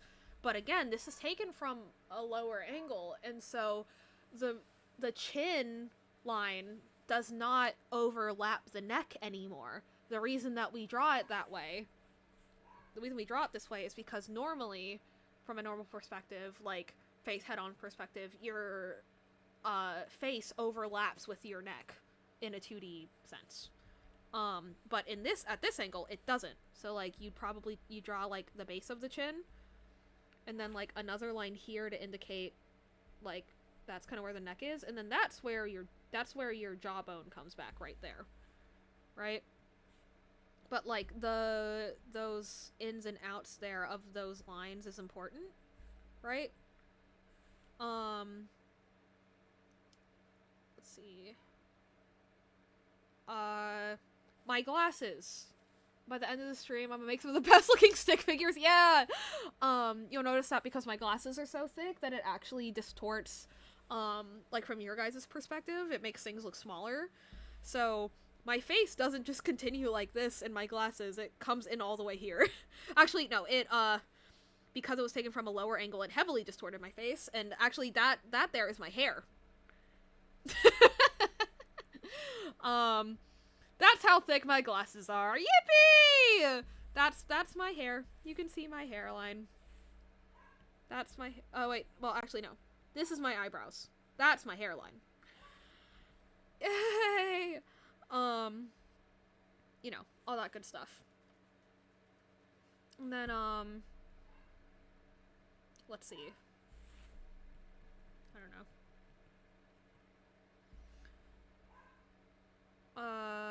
Let's see. There was another thing I wanted to say. What is it? Something when people stylize this. I had a whole info dump about it and I can't remember now.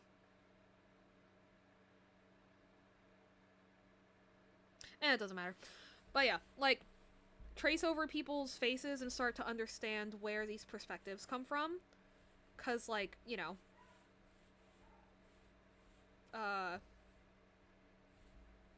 like, how would you draw out how this looks split in half, you know? Like, let's say I go cheekbone to cheekbone, and then from there, like, how does this angle change on this plane of the face? And the answer is actually that it pretty much goes straight out, I think. Oh wait, no, it goes down a good bit. It goes down a good bit, actually. Right, because your mouth usually kind of lines up with that. So like it. Anyway. And so because of that, oh, it was the ears, right. Another thing is because the ears are usually, they pretty much line up with the eyes and the nose, like this, from a head-on perspective. But here, if you go with vertical lines, it doesn't line up with jack shit. But if you figure out, oh, well, the perspective lines make it go this way, then you'll notice, oh, the bottom of the ear still lines up with the bottom of the nose, and the top connecting part of the ear still lines up with the eye line. It's just the photo, the box, instead of being sat like this, is sat like this. You know? But, like, mirrored. Yeah. That kind of thing. Blah.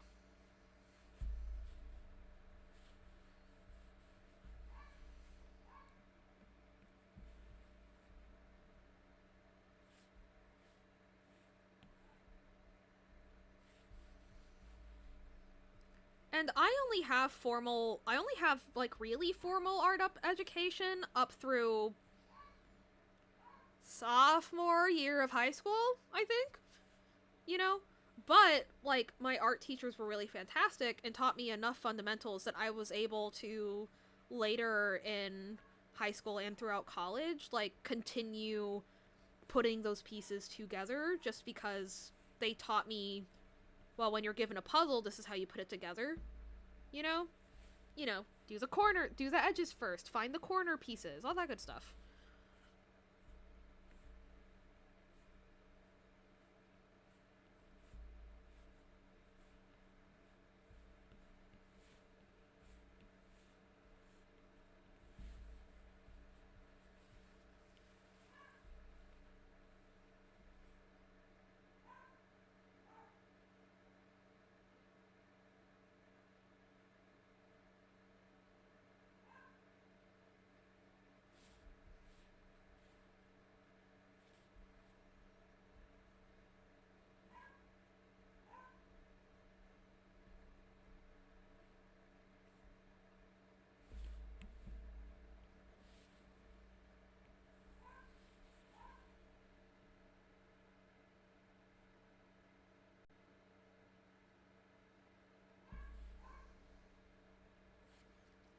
Also, welcome back from ads. Hope y'all are having a good evening.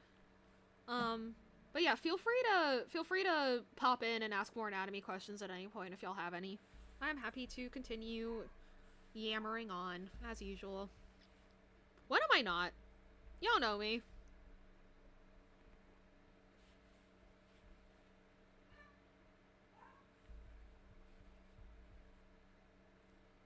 Oh! That's the other thing. Blending animal traits with human anatomy. That's another, like, whole thing. So, my biggest thing is that I don't like it when cat girls, like cat people, whatever, have, like, human ears and animal ears because there's no reason for it. And so, here's the way that I personally decided to rationalize it. Is that, like, let's say I'm drawing a face in, like, 3/4, right? So, like, face.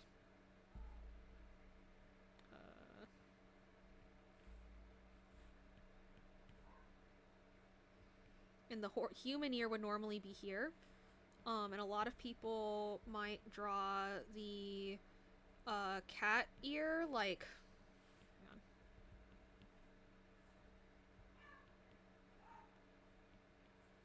A lot of people, like, maybe would draw the cat ear, like, up here, you know? And that's why they put the human ear here, because it's like, oh, well, then where do I end the jawline? I've been having the issue. Bro. So instead, what I do is I say, okay, well, the ear, like, drum or whatever is in here, and a lot of people prefer it when the fleshy part of the ear connects here. So what I do from there is I put the ear up in a triangle, connect it back to that skull there, connect it back down to where the lobe of your ear normally goes, like that, and then just kind of put hair there and hide it. You know?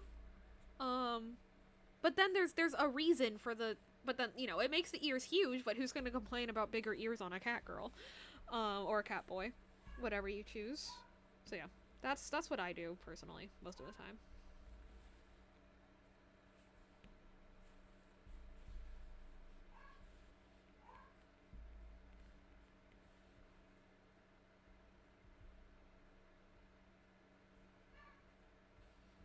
You know, it would be several times easier on myself if I just did this.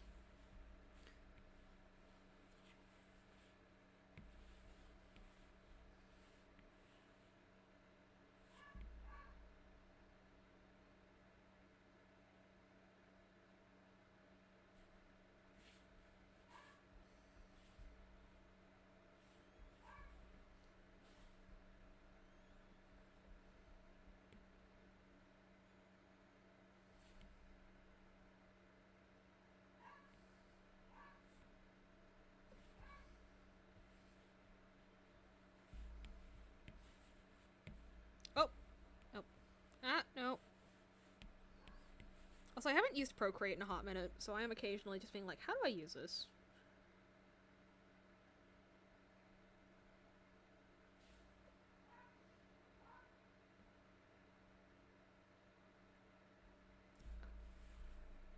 I have no idea what happened there, but it's fine.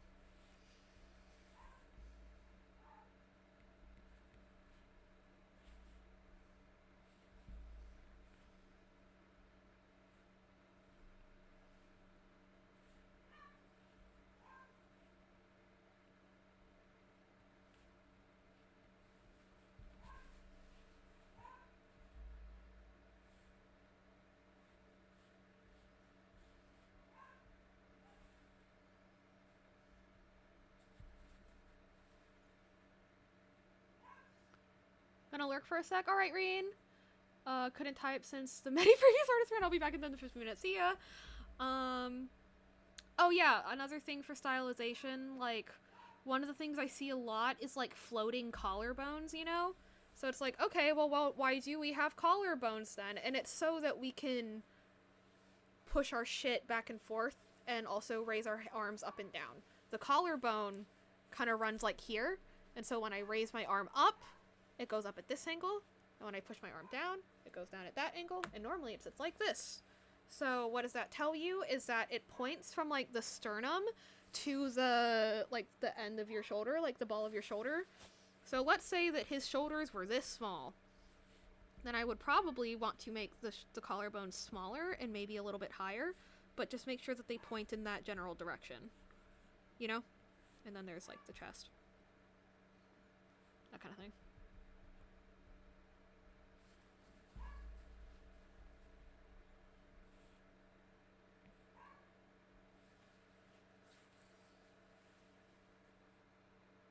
I forgot about that part of the song. Cover. Billy Joe.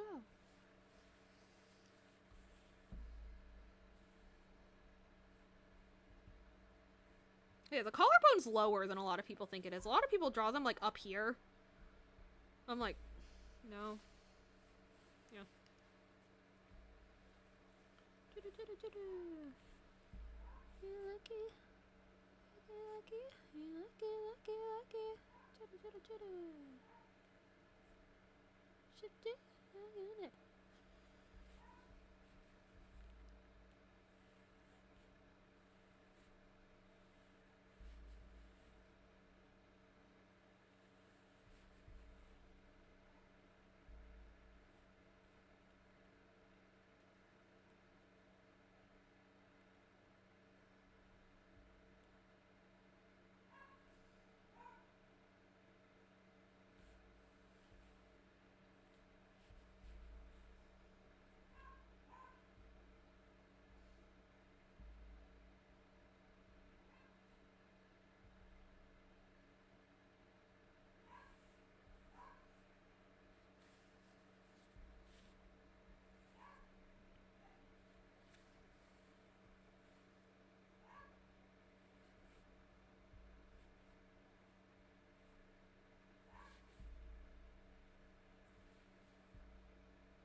Oh, another neat trick. If you've drawn something from the front and you want to draw it from the back, duplicate the front view and then erase everything but the outlines. Like, you know, like what I'm doing right now. I don't know why I'm trying to continue saying words. I don't need to. Also, hang on.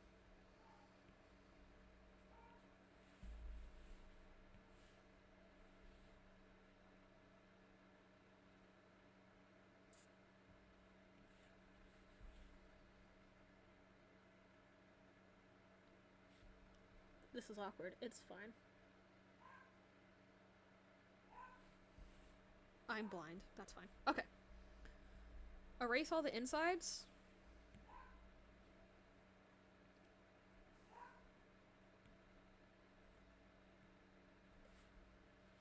Is this not a system? Ah! No!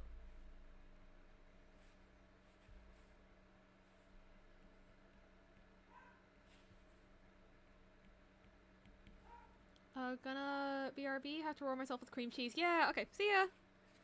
But yeah, erase the insides. And then, fix it. So, you know. Actually, let me erase the sketch, even, to really show how this would work. So now you're left with this. It looks a little silly. So you think, okay, well, what do I know about the back muscles? I know that there are shoulder blades, but I don't really need to draw them in this style, and so then there's the flesh on top of the shoulder blades, and I know that if I look at myself in the back, it kind of bulges out a little bit, and those are my lateral muscles. And the lateral muscles, you know, there's those ones where, like, when you see the bodybuilder, like, it's those. So, I know that those are, I usually think of them as pointing to the ball of the shoulder, even though it's a bit of an exaggeration there. You know, I'd probably only actually draw the line up to, like, here. Yeah. His butt's fine. It's like, okay, well, there's something missing here. His feet need to have heels. I usually just kind of draw little lines like this, and then stop thinking about it. I haven't studied foot anatomy, because I don't want to stare at people's feet. And it's like, oh, haha, are you saying that it's weird because you, aren't you, yes, the internet got to me, they sexualized feet. They successfully sexualized feet for me, I've admitted defeat, I'm giving up. I choose my battles. And then the complicated part, though, is, like, here.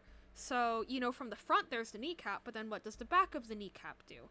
Well, your calf muscles are like this, and then your thigh muscles are, like, approximately like this. So, you know that there's gonna kind of be this— Hi, then! You know that there's gonna kind of be these little connective bits here. So you can kind of draw lines there to imply that, like, I know that there's an anatomical shift there. I know how legs work.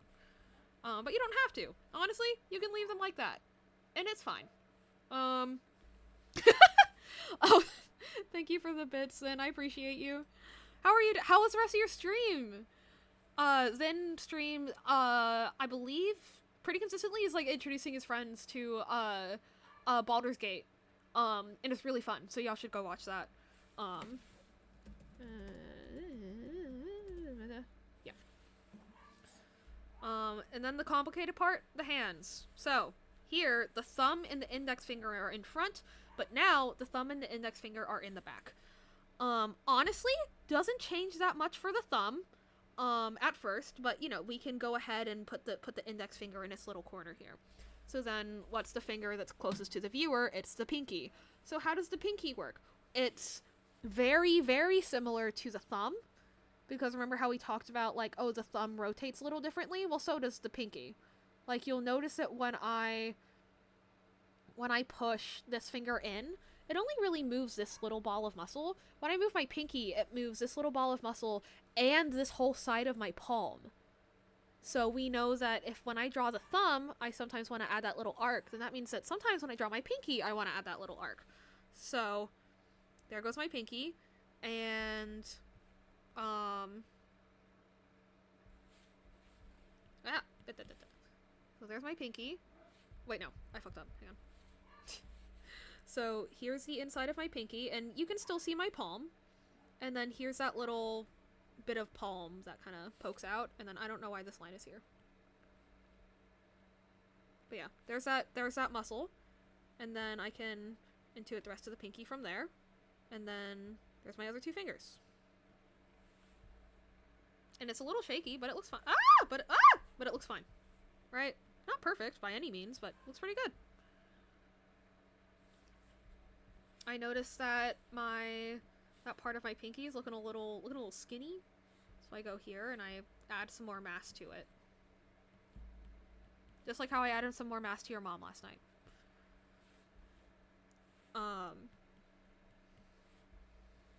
Yeah. Pretty good hand.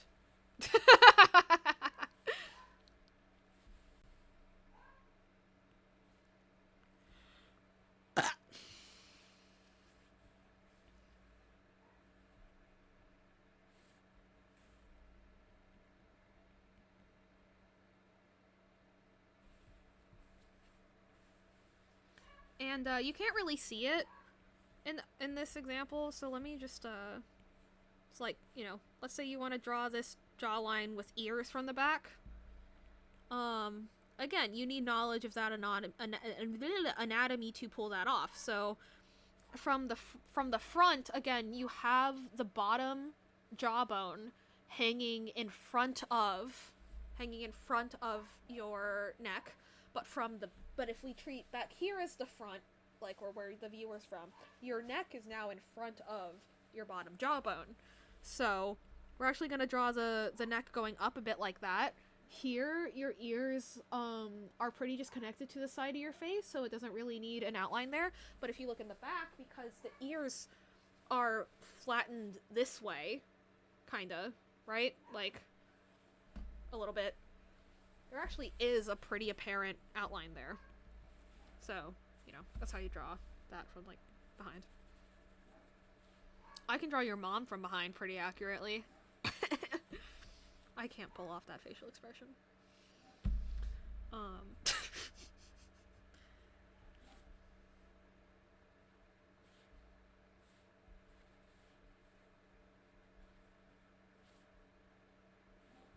Tail.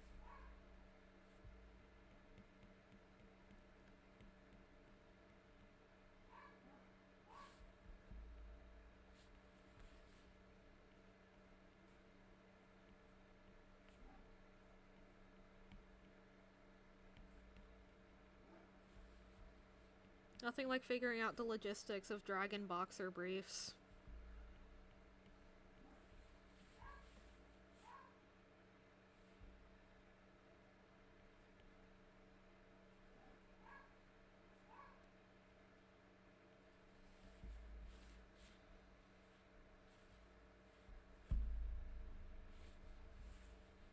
Why did I...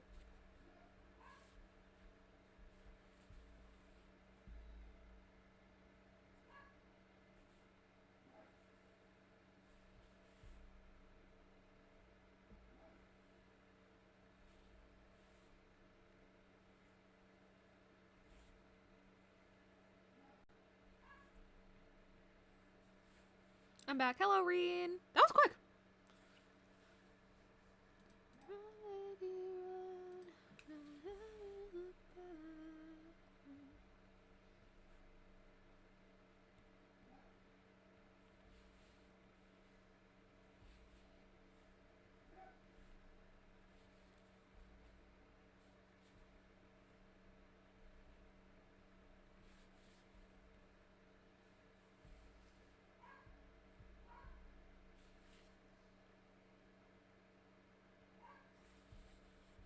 Actually, I think I like that.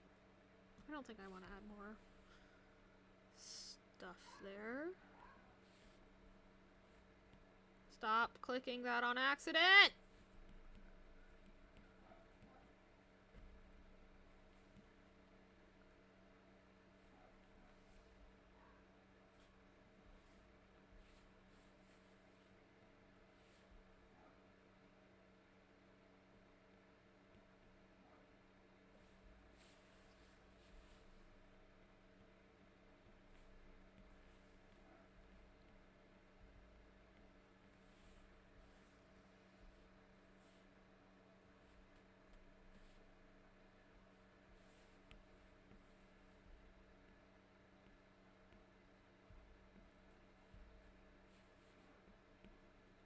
What? Move! Okay. I don't know what that was about.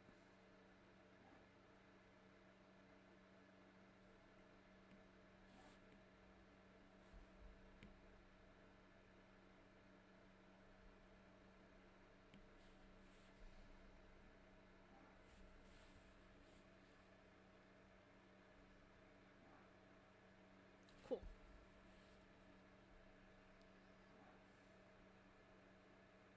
Okay, I think we're good to go to start figuring out some fancy details to put on the jacket. So let's go ahead and, so yeah, let me go ahead and, because basically, the main part of this commission was adding, like, what's it called? Any plans for tomorrow's VTuber Awards? No?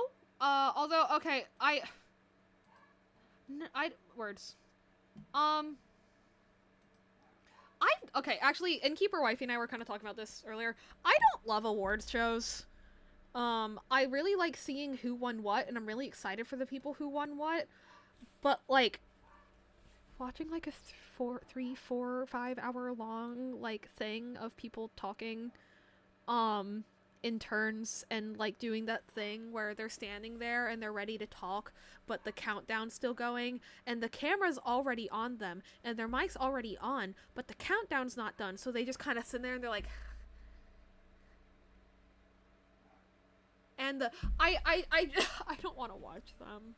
I'm going to keep track of the results, but I don't want to watch them. Yeah.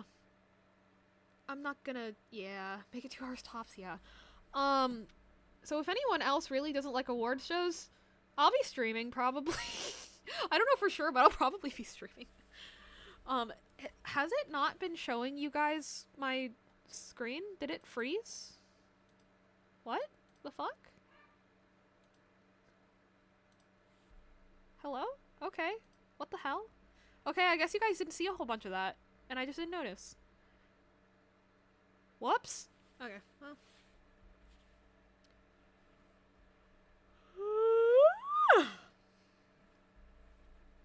Yeah, we're gonna add some fancy details to the coat.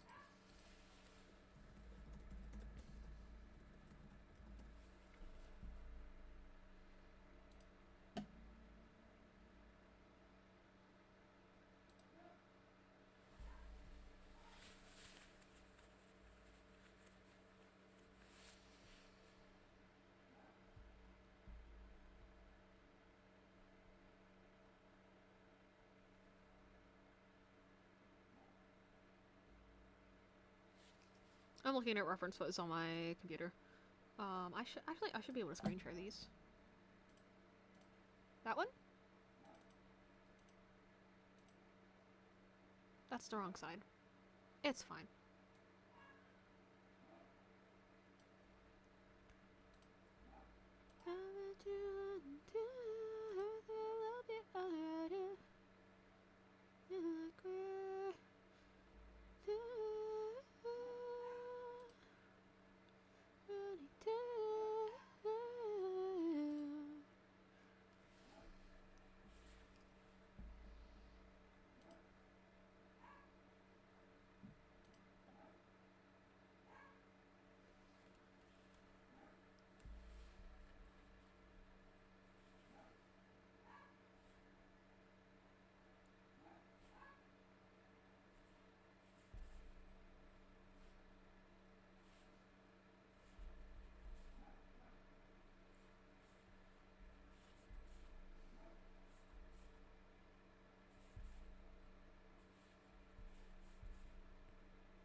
I turned 22 in February.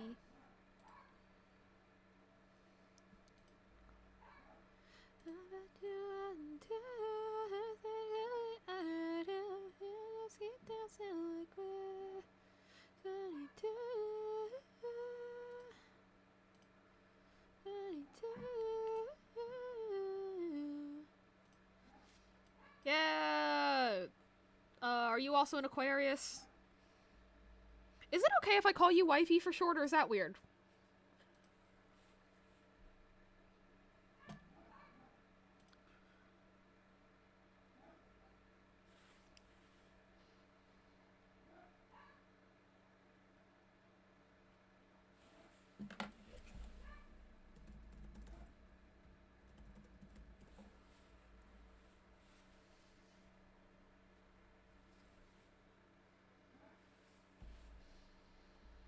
Why is he not wearing pants?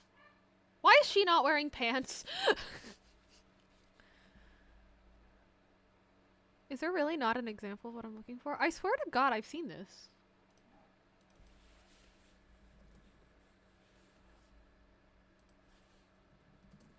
No, I don't want horse saddles. What the fuck? You know, I feel like I've seen that where there's like metal that's been crimped to fit around fabric and just kind of hang there. That's my first name, so it's not weird. I don't mind if people call me Everhard or Innkeeper if life makes them uncomfortable. Got it. The point was for it to be memorable. That's so valid.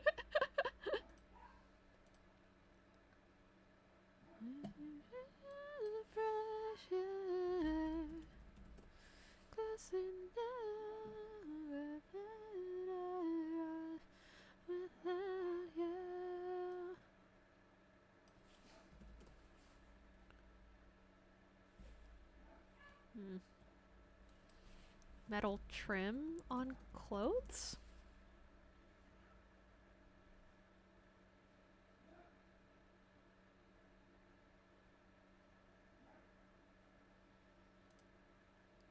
I mean, kinda. It's getting closer. Haha, it's getting closer.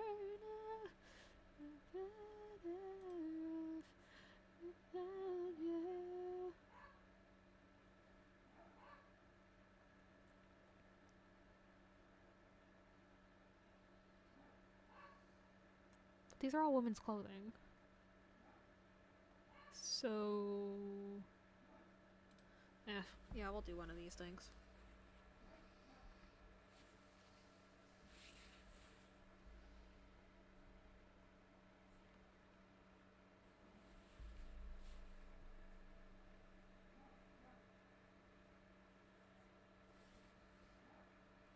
Let me check my VGen.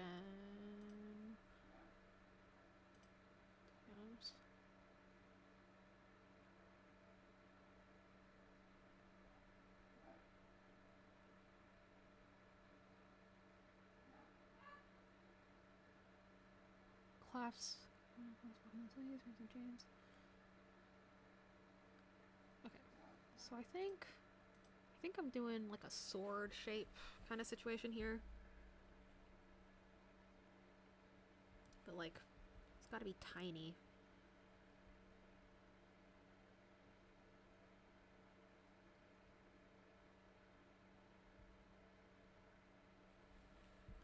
Just a little. No, that's too small.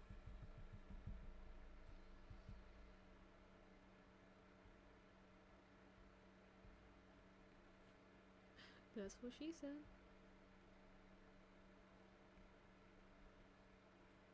It's a basic ass sword, but it works for being a little pin.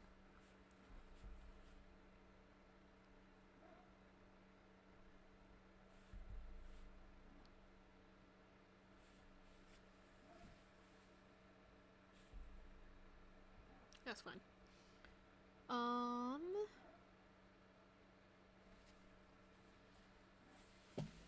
Cufflinks.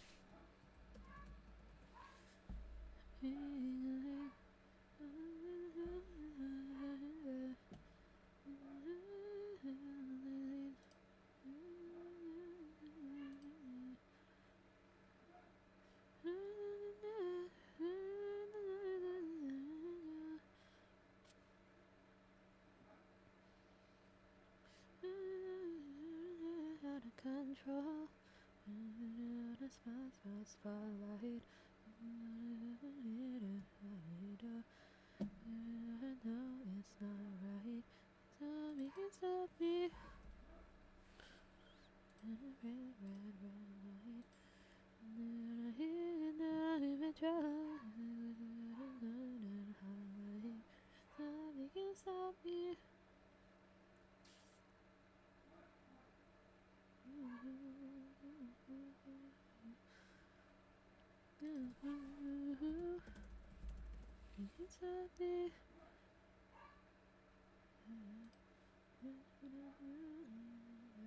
I love how clearly photoshopped this is. That looks so stupid.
Sure. Yeah, I think putting more on the back of the coat makes more sense at this point. It's like, that's like what, sleeve level? Yeah.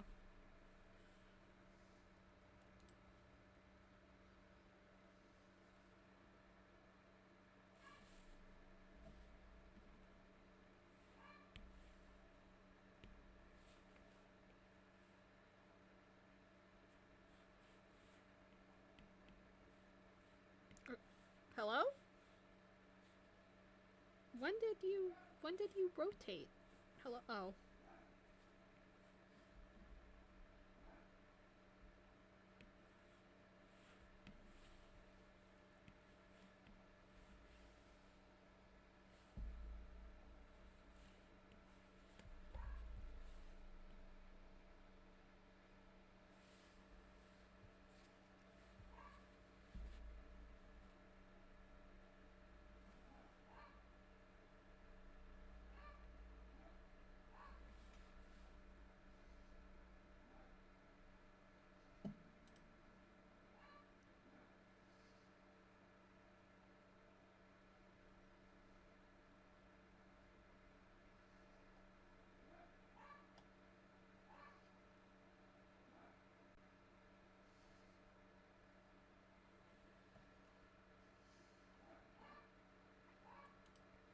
Yes, wish is me. Oh, 3, 2, 1, we go live.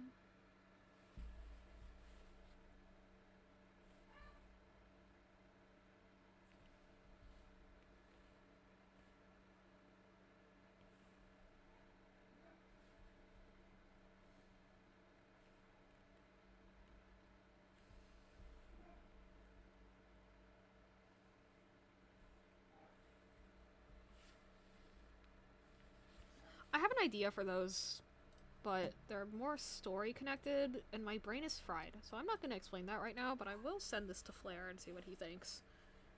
Wah.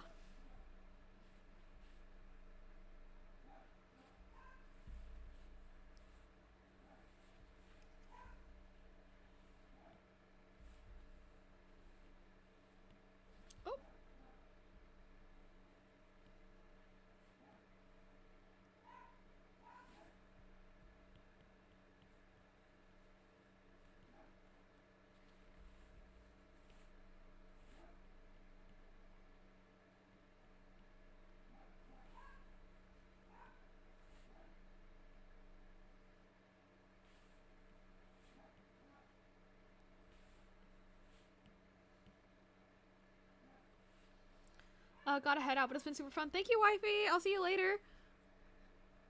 I super appreciate you stopping by.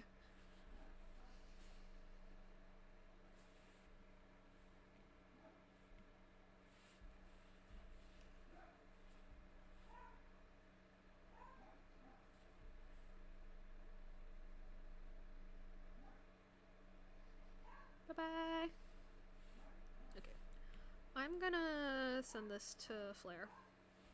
Just to have him look at it, and then we'll do, like, a better pass of it another time. Wow. Alright, so I'm sending this to Flare for revision, and then I'm gonna take, like, a solid, like, 20-minute break. And actually, no, how long have I been streaming? Oh, it's only been 2 hours. Yeah, I'll take, like, a good 20-minute break, and then we'll come back and we will, work on... Yeah, we'll work on Reen's Fugi. We'll work on Reen's Fugi. I haven't done Medi 2.0.1 in a hot minute, but, like, that's okay. Where's my DM with flaredarkstorm? Let's see. Hey, this is ready for revisions. Hey, this is where I'm at. So I wanted to do a revisions check in. Alrighty, promise the singing to Yuko earlier. I'll post it on Discord during stream break. Alright. I'll see y'all in like 20 minutes. Bye bye.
Bro!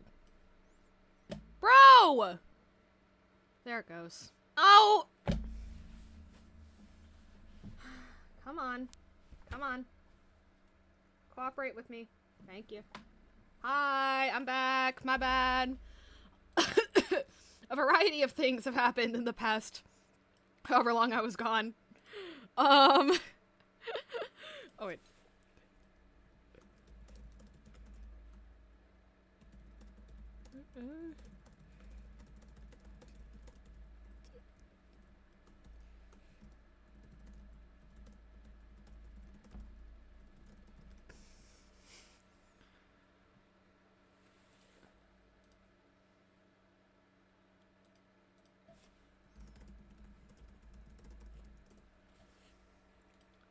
Hello. Fear. Yeah. Okay, so there's more people here than I thought there would be when I came back from my break, so I'll just go ahead and tell the story. So, my dad sometimes has to go on work trips, right?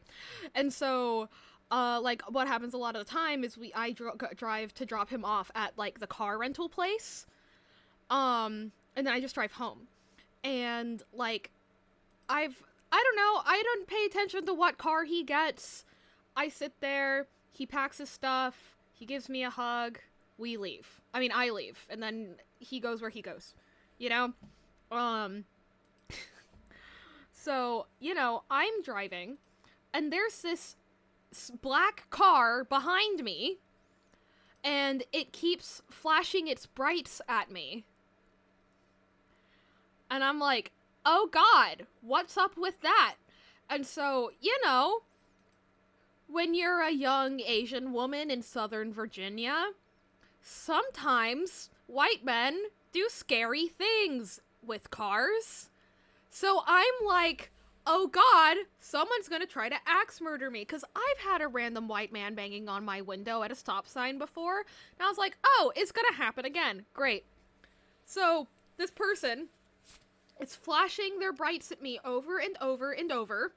And I'm driving, and I get to a stop sign, and not only do I get to a stop sign, but there's another car in front of me. And I see the car behind me turn its hazards on, and then swing open the door. And so my immediate thought is, holy shit, I'm gonna get axe murdered. I go to lock the doors, and I, like, look for something to, like, look for my phone to maybe call the police. And then I look back in, like, the side rearview mirror. It's my dad. It's my actual father. And he's getting out of the car. And he opens my door. He doesn't ask for me to roll the window down. He, like, opens my door. Like, he pulls on the handle, and so I unlock the door so he can finish pulling it open, because, like, it is my dad, I know that, but, like, and instead of going, hey, I'm really sorry, I need to get something important from your car, from the car for my work trip, he goes, pull over now, I need something. And, of course, there's a bunch of construction workers nearby on the side of the road that are looking at this, you know, unfamiliar-looking white man pulling open this car door of a young Asian woman and yelling something at her. And you know, I'm thinking, holy shit, why would he scare me like that? Must be something really worthwhile for him to scare me that badly. 'Cause, like, it's not like, haha funny scary. It's like, no, I thought I was going to get pulled out of my car and shoved into a van or something. Not cool. So I pull over into an empty parking lot, and I'm like, okay, obviously he forgot something really important, like a hard drive, or, like, his entire monitor, or, like, I don't know, his wallet, his ID, or something. He forgot his $10 phone charger. That's why he tailgated me while flashing his brights at me, and then put his hazards on, and swung his car door open, and ran at my car, tugged on my door handle, and yelled at me. Was his phone charger! And here's the thing. My dad broadly does not understand, like, you know, being a woman.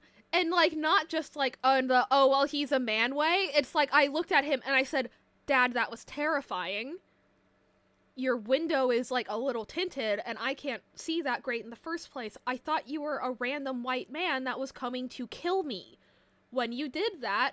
And he goes, yeah, I knew I'd scare the crap out of you, but I had to get my phone charger. And I was like, ah!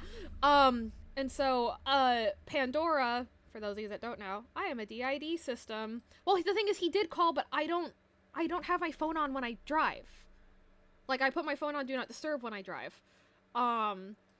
But you know what else he could have done? Gone to a gas station and gotten a new one. For $10. Or just gone without his phone. I don't know. So, but yeah.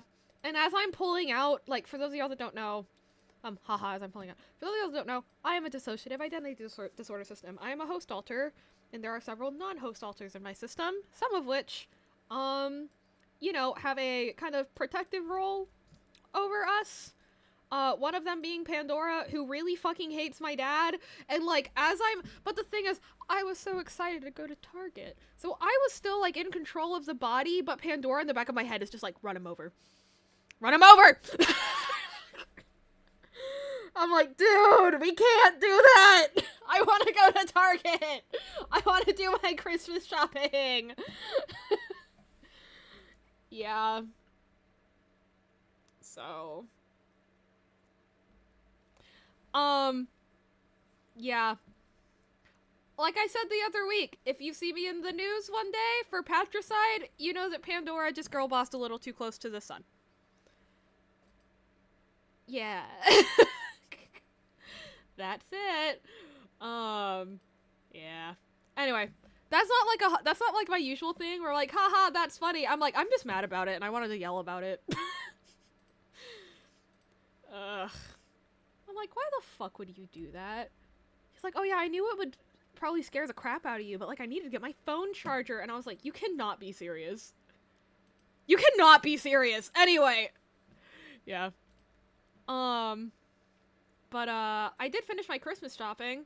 I got, my little sister asked for lotion and protein powder for her Christmas present, which is unique. But, you know, gym rat arc, probably. And I got my mom a, Taylor's... Yeah, I am entitled to be upset about it. And I got my mom a Taylor Swift vinyl, and then I got, my dad, like, a sweater, because he needs new clothes. So, yeah. Also, I got to pet someone's dog in PetSmart, because I went into PetSmart to go look at the cats. But yeah, that was stupid. That was remarkably stupid. I'm probably gonna call him tomorrow and be like, next time you need to suck it up and go to a grocery store or a gas station and just get a new charger, or just go without your phone. Because if you do that to me again, I might just call the cops anyway. That was terrifying. LOL. Like, especially post-COVID, I'm really paranoid about white men driving up to me in cars. Like, I don't want to deal with that.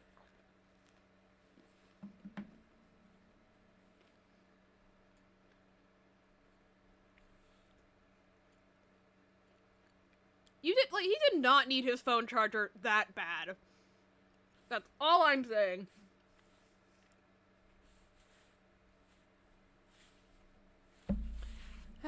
Anyway. Charles! On the bright side! Charles! And I got a brownie!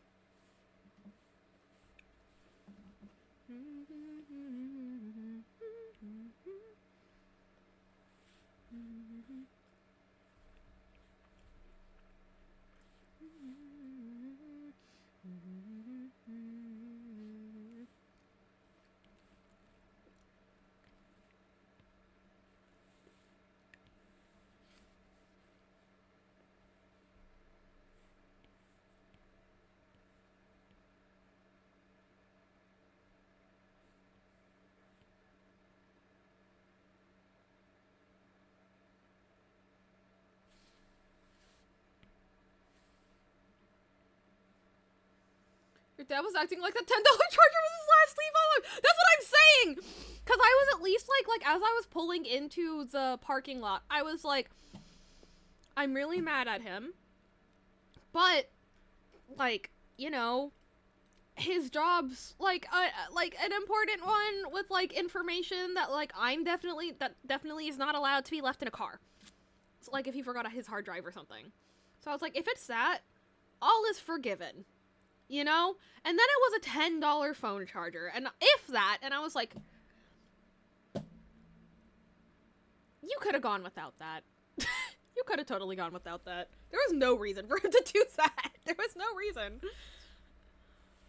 There was literally no reason. Like, I don't know. Just. Ah!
I'm trying to think of a good idle pose versus a talking pose. You know? Nothing major, just like a quick change. So, like, if these...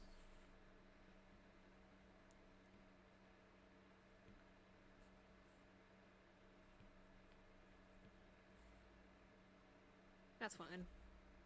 And then, well, no, because if he's... I could do the hands up thing. No, well, I want to make it so that it's really easily... Yeah, no, we said arms down, so I'll just do arms down and then...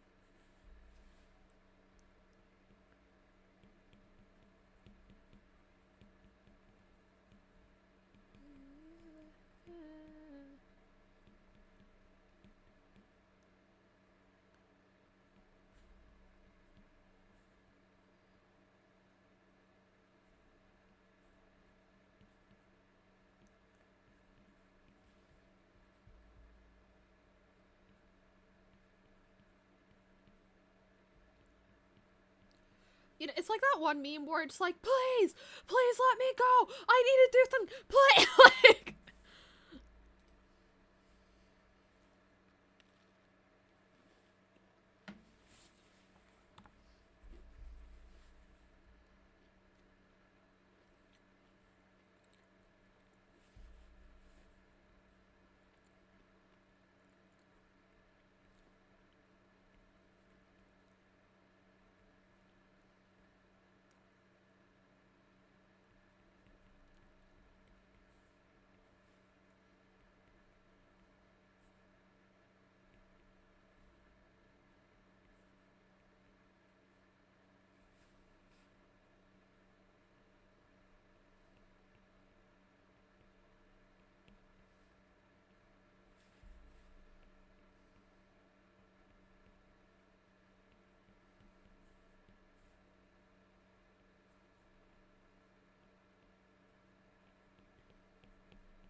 But then I got Starbucks, so it was a good day.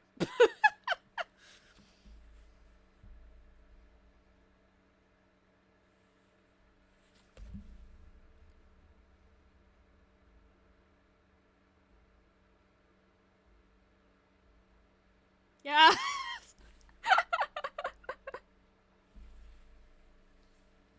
Priorities, baby.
Oh.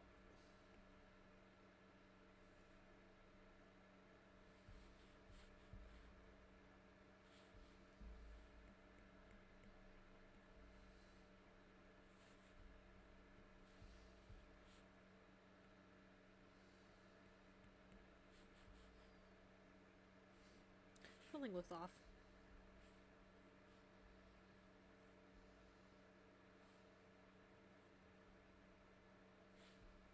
I think I pushed the perspective a little too much to where it looks a little awkward.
always don't go chibi enough on the first pass. I think that's just always gonna be my issue with these comms.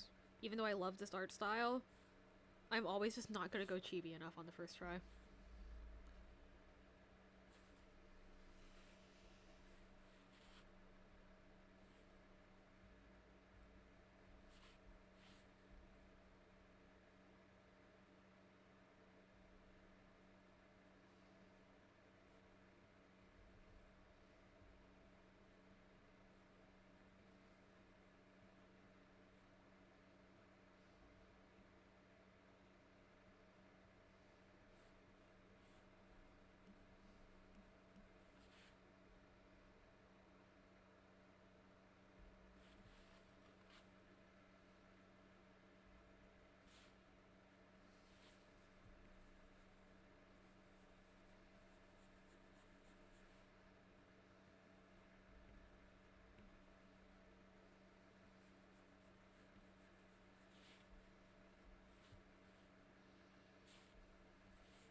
Oh, I see. That's unfortunate. I'll fix it in a second.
I'm having a harder time cooking today.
Yippee!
Calls by screaming your name. Why do I get drunk and look at your pictures? Why do I feel this way?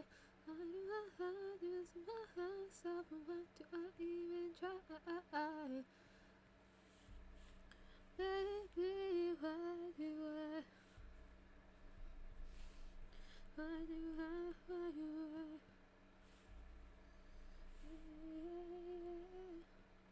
It's been 10 months and 20 days. I've been wondering and damn things. Why do I still wake up 2 in the morning, cold sweat, screaming your name? Get drunk and look at your pictures. Why do I feel this way? Why do I lose myself? And why do I even try? Don't you don't? So baby, why do I? Why do I?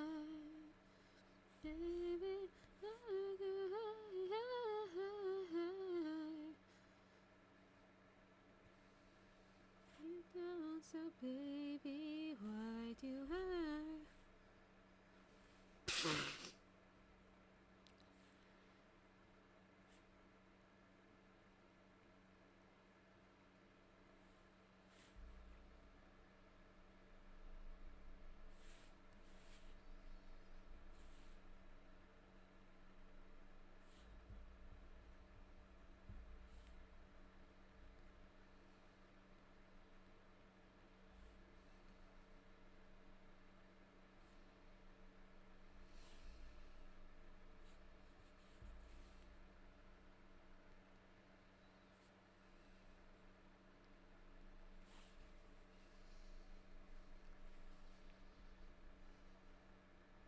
Bad news from the zones.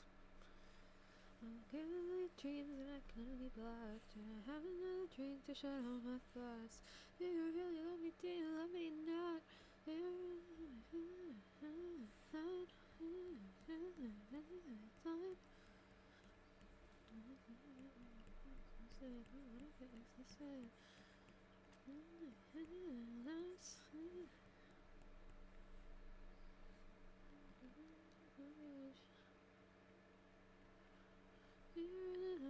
love me not? And on a girl I dream I'm gonna be blocked. Drink to shut off my thoughts. Do you really love me? Do you love me not? Love me or not? I think I'm hot. Have another drink to shut off my thoughts. Do you really love me? Do you love me not?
Have you guys seen that video where it's obviously middle school band night, which is when middle schoolers go and do like a football game with their local high school marching band, and it's so obvious it's middle school band night because there's a bunch of like high schoolers in high school marching band uniforms, and then there's a bunch of like 12-year-olds in normal ass clothing standing throughout like the crowd, and they're playing the fucking Attack on Titan like season 4 theme. It's like, what fuck ass band director said, "Hey yo, it's middle school band night. Guess what we're playing?" So stupid.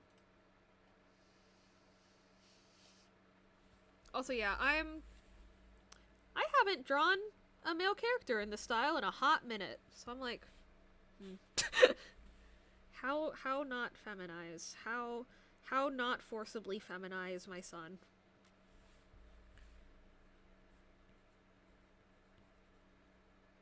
Ooh, I'm forcefully feminizing you.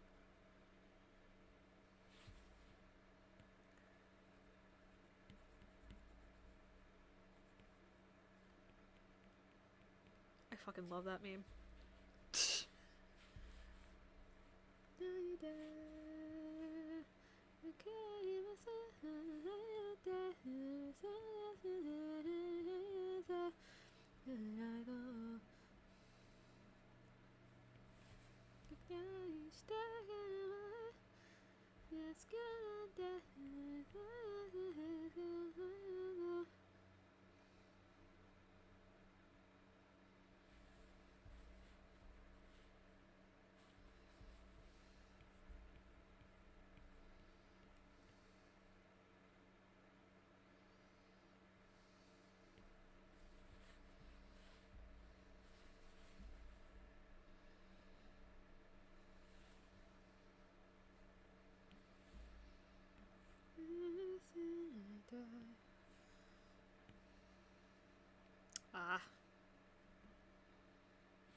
Okay, that's a lot better.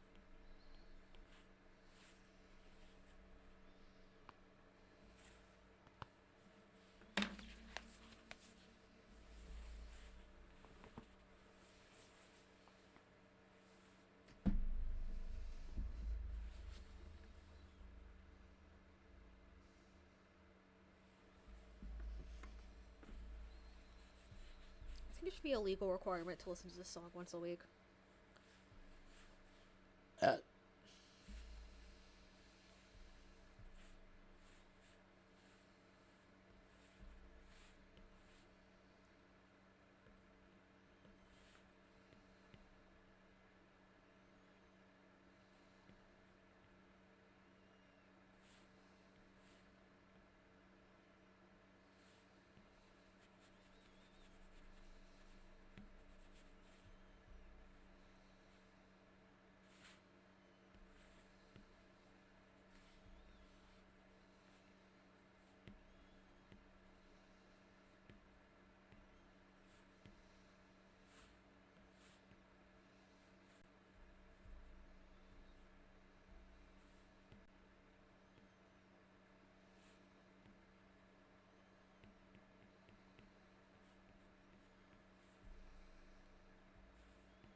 Reen, are you still here? If so, am I cooking with the purple on the eyelashes, at least in chibi form? I think that looks cool in chibi. I don't think that would work in the normal... No, I should actually... No. I should just go with this. I am cooking with it, but I think it's too inconsistent with the default, so actually I should not do that. Unfortunately.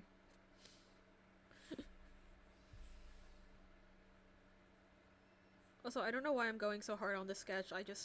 I'm in that stage. I'm in the thing where I'm like, I'm having a hard time stylizing it, so I'm doing a more detailed sketch than I really need to, just to be like, will this look right later?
I love Deco 27's arc from going to writing exclusively emo music to writing exclusively horny ass music.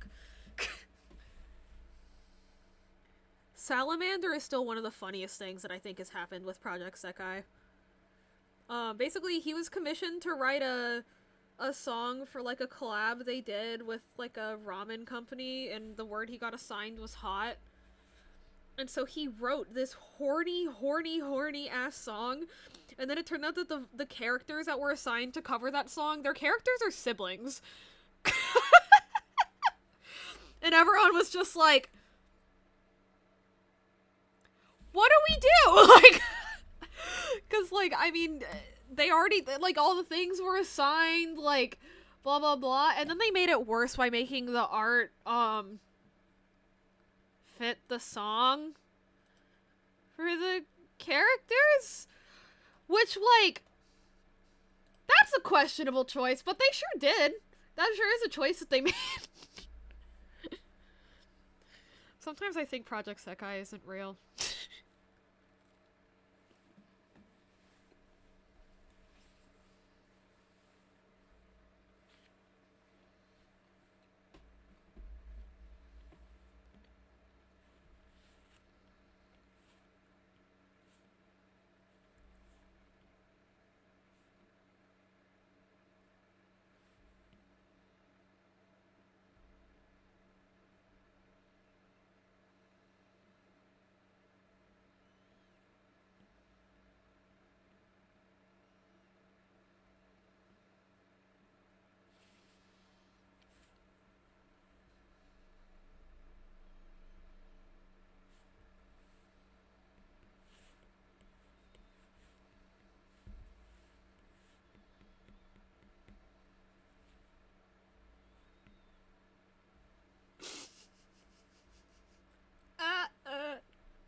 Bro, I forgot. This is the first time I've just shuffled through my liked songs instead of, like, the set aside thing I have for songs that I, like, actually want to listen to every now and then, and I'm like, damn, that is a selection, that is a collection, this is a collection of songs that I recognize, ain't it?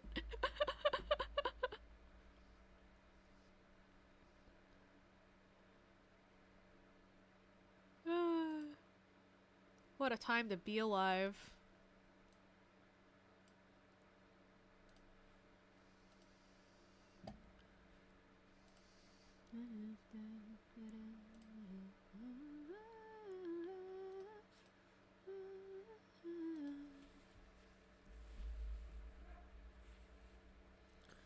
Okay, so if head,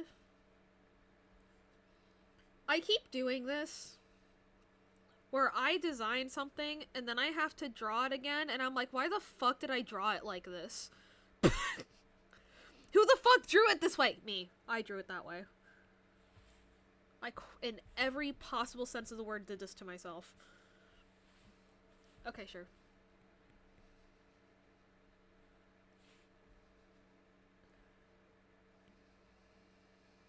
Nope.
That's not how that's drawn in perspective.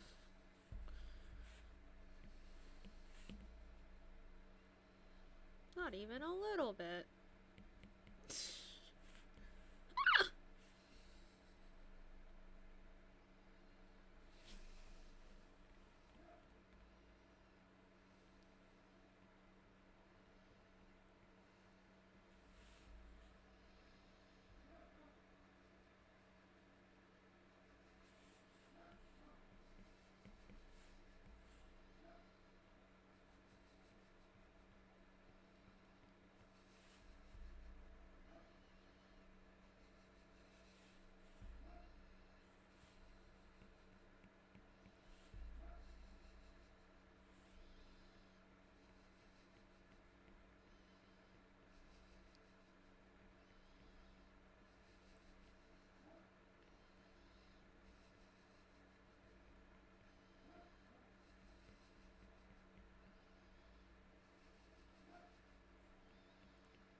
Welcome ad back. Welcome ad from back.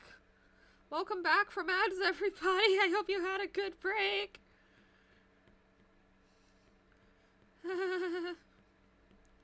I speak English. Yeah, today's just a scuff-ass day. And that's okay.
Come along with me. The national anthem we sing proudly. We're dancing together, off our feet. Under the romantics, let's sleep on life for free.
I still have no idea why they made that song so short. Like, where did the bridge go? Why is there not one? I have so many questions. Wait. Ah, I see.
Oh, right. His hair doesn't go down the middle.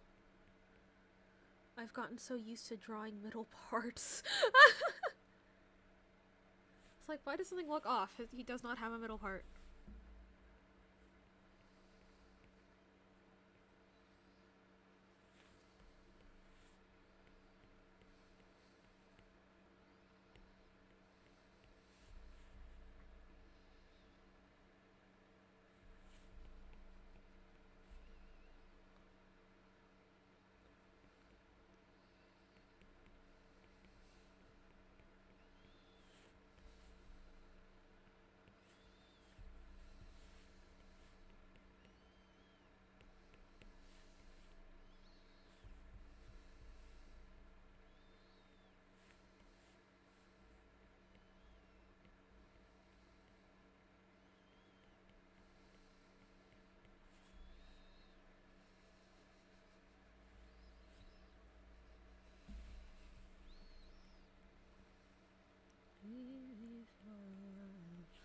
Breathing is harder, even I know that.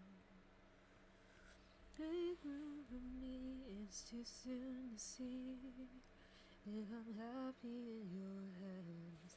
Unusually hard to hold on to. Like stare at blank pages. No easy way to say this. You mean well, make it hard on me.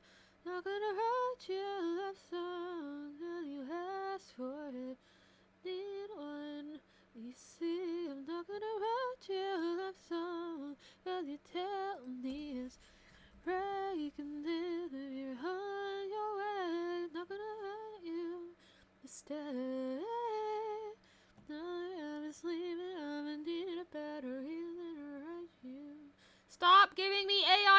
I'm looking for references! Ah! I hate... Ah! Why would I want AI art for a reference image? I want one reference image, not 75 reference images glued together! Anyway, I love this song.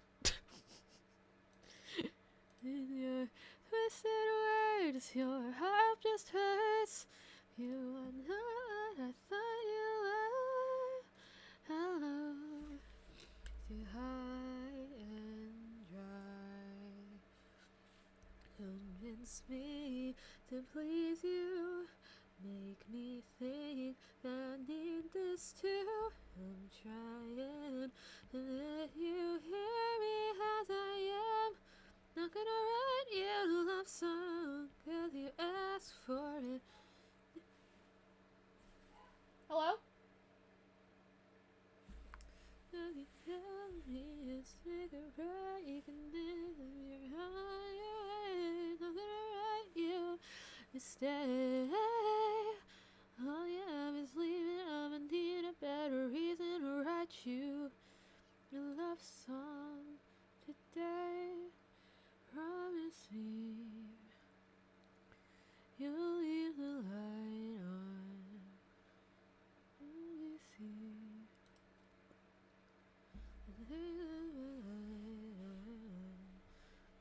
I believe there's a way you can love me because I say I won't write you a love song. 'Cause you asked for it, 'cause you need one. You see, not gonna write you a love song. 'Cause you tell me it's breaking this. That's why you wanted a love song. 'Cause you asked for it, need one. You say, write you a love song. Tell me it's make or breaking this. If you're on your way, not gonna write you. Stay. I never hit it, I don't want another minute. I'll walk the 7 seas before I believe that there's a reason to write you love song.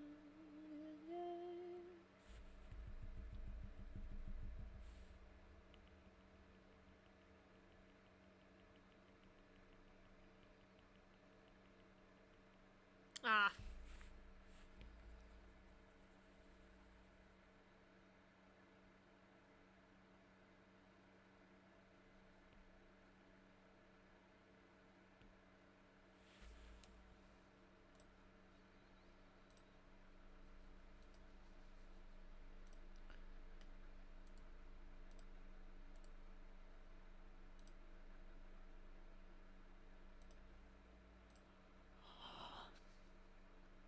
With a girl like me.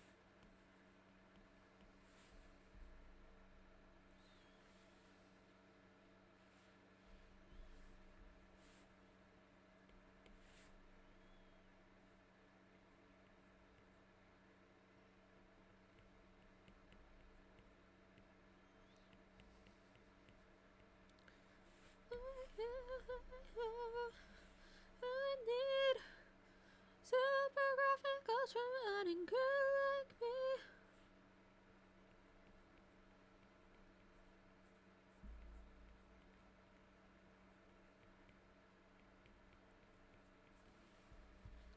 Super graphic ultra running girl like me.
What is that?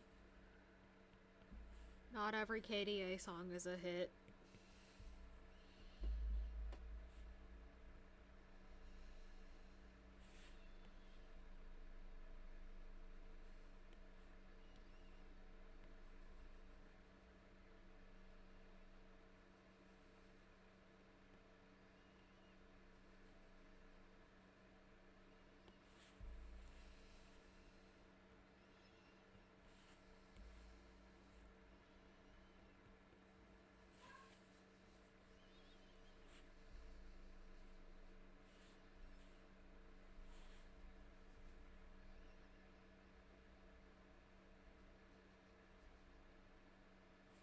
Sure.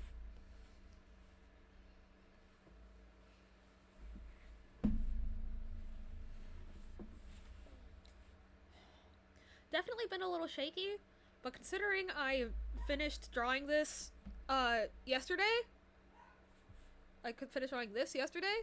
This isn't bad. Figuring out the TV in that amount of time, that's not bad.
You know what I just realized?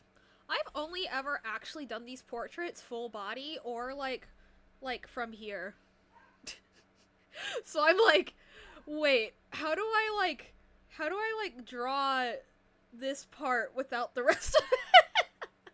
I'm like, wait, what do I do?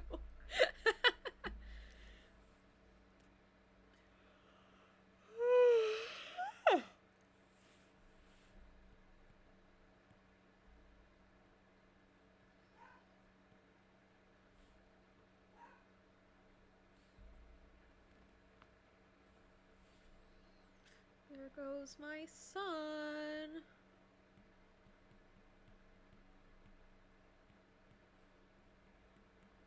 Because, yeah, it'll be, you'll see here up.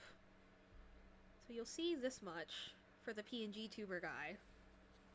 And then there'll also be, like, a mouth open. Okay.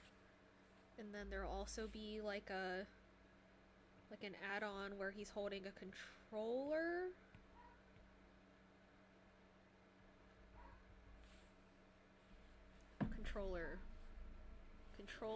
Controller gets held here? Like at boob level-ish, I think. Thumb on top, hand under.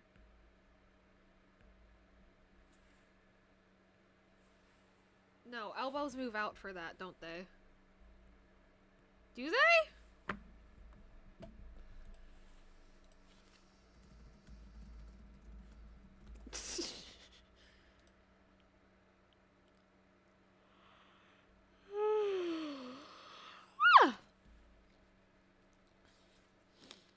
Stop giving me AI generated bullshit!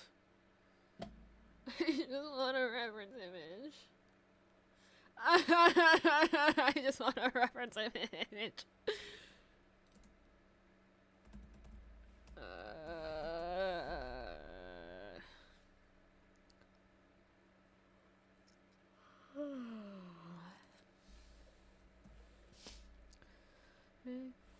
Hello?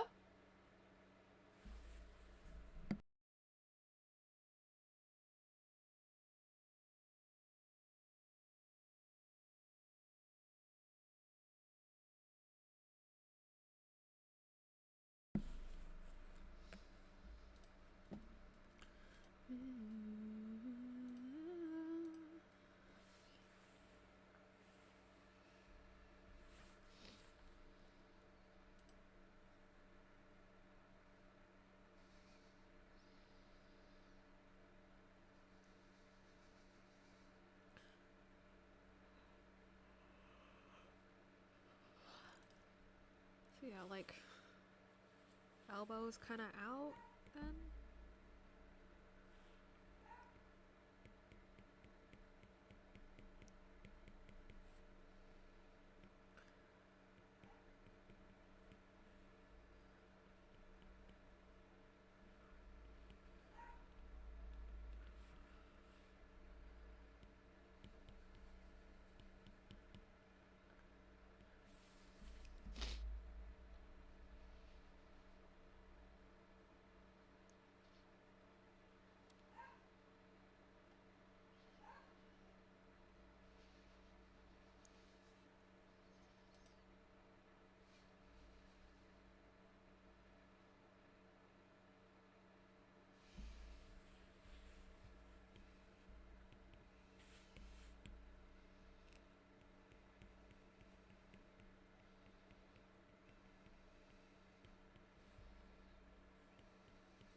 Okay, back to plan A, where the arms just kind of go straight up and down, and it'll be fine. Because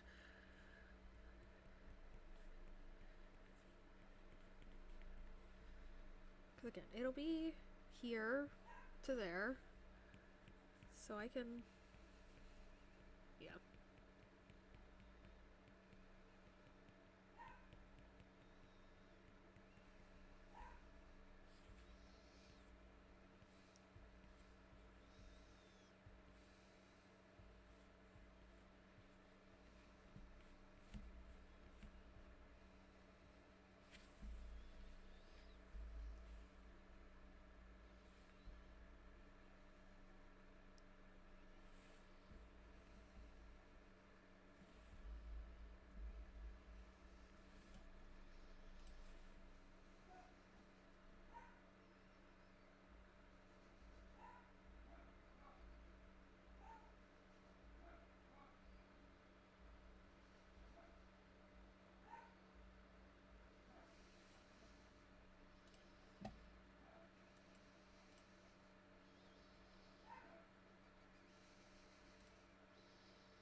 could get to feel like butterflies if I say what's on my mind. What a hit bullseye, shoot, ready, aiming, fire. Baby, I feel like you bring to life. Oh, yeah, tonight. Yeah, tonight. You know, from head to toe. Love it, it's such a funny thing. A mystery. Get to know you more.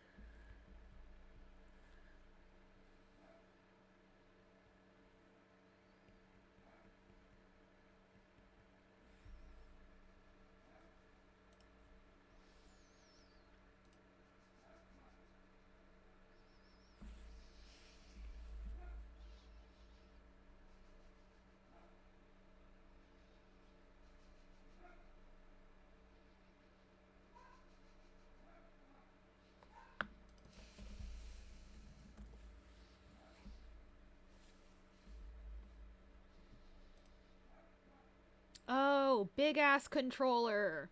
That makes a lot more sense. Controller, big, take up more space, arm, yes. I understand now. Okay.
Ignore how gross my hairbrush is for a second. LOL.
I love that Chaperone wrote an entire album about how much he hates dating men, and then there were honest to god people on the internet being like, "Guys, she's not a lesbian. She's bisexual."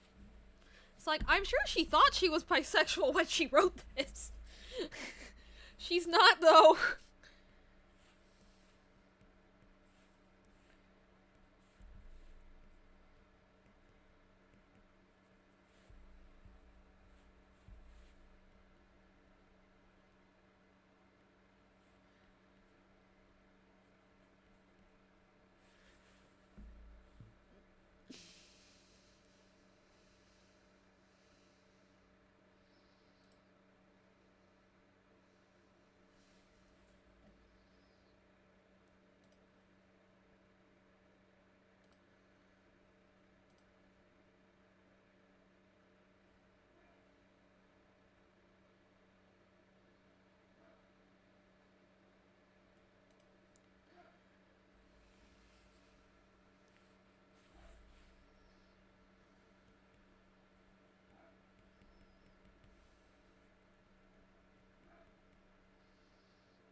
before I got the damage. All the guys are high for building houses out of matchsticks. When things got too hard, you got me to blame for every thundering sound, every other's name.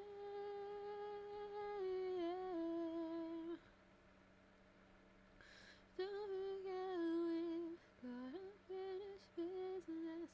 Sorry that you unfold. Tell them as we really told. And I regret it not.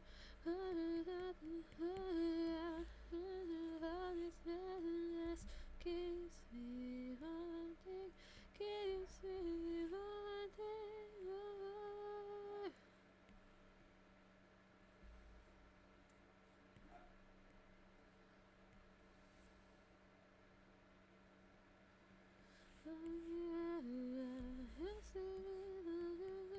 Left, making back and bleeding through the edges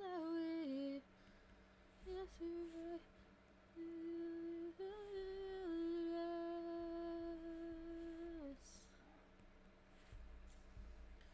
Running from lions never felt like such a mistake.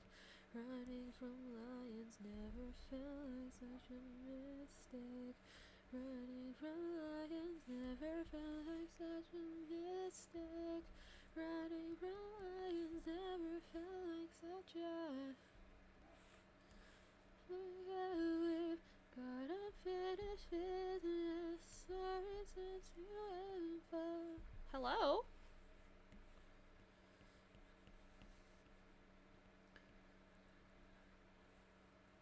And all this madness keeps me wanting, keeps me wanting, keeps me wanting, keeps me wanting more.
right. Reed, are you still awake? Or did you fall asleep? Because if you are still awake, I want you to let me know yay or nay on sketch. But if you are asleep, I will message you later. LOL.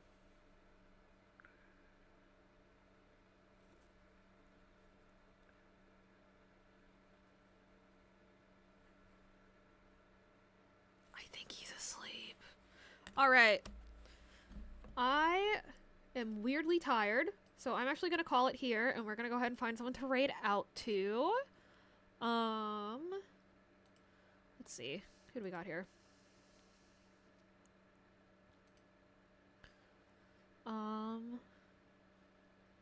Let's see. We just raided Bitten. Hey, let's raid Flare. Yeah, we haven't raided Flare before, actually. I don't think. I wonder if he's listening to me right now. LOL. Because the thing is, like, he's usually like, yeah, I'm lurking, but I never know if he means, like, I'm lurking and listening to you.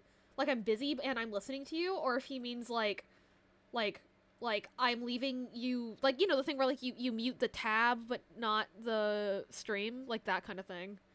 I never know. But I guess I'll find out. Maybe we'll raid in, and I'll turn the volume on, and he'll be like, Basil, I can hear you. Who knows?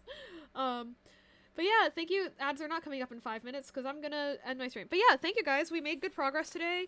We got the chibi fugi going for that Reen is gonna use up until debut, and we got this character sheet going. So yeah, see you next time. Not right now, Panic at the Disco. See you later. Bye bye.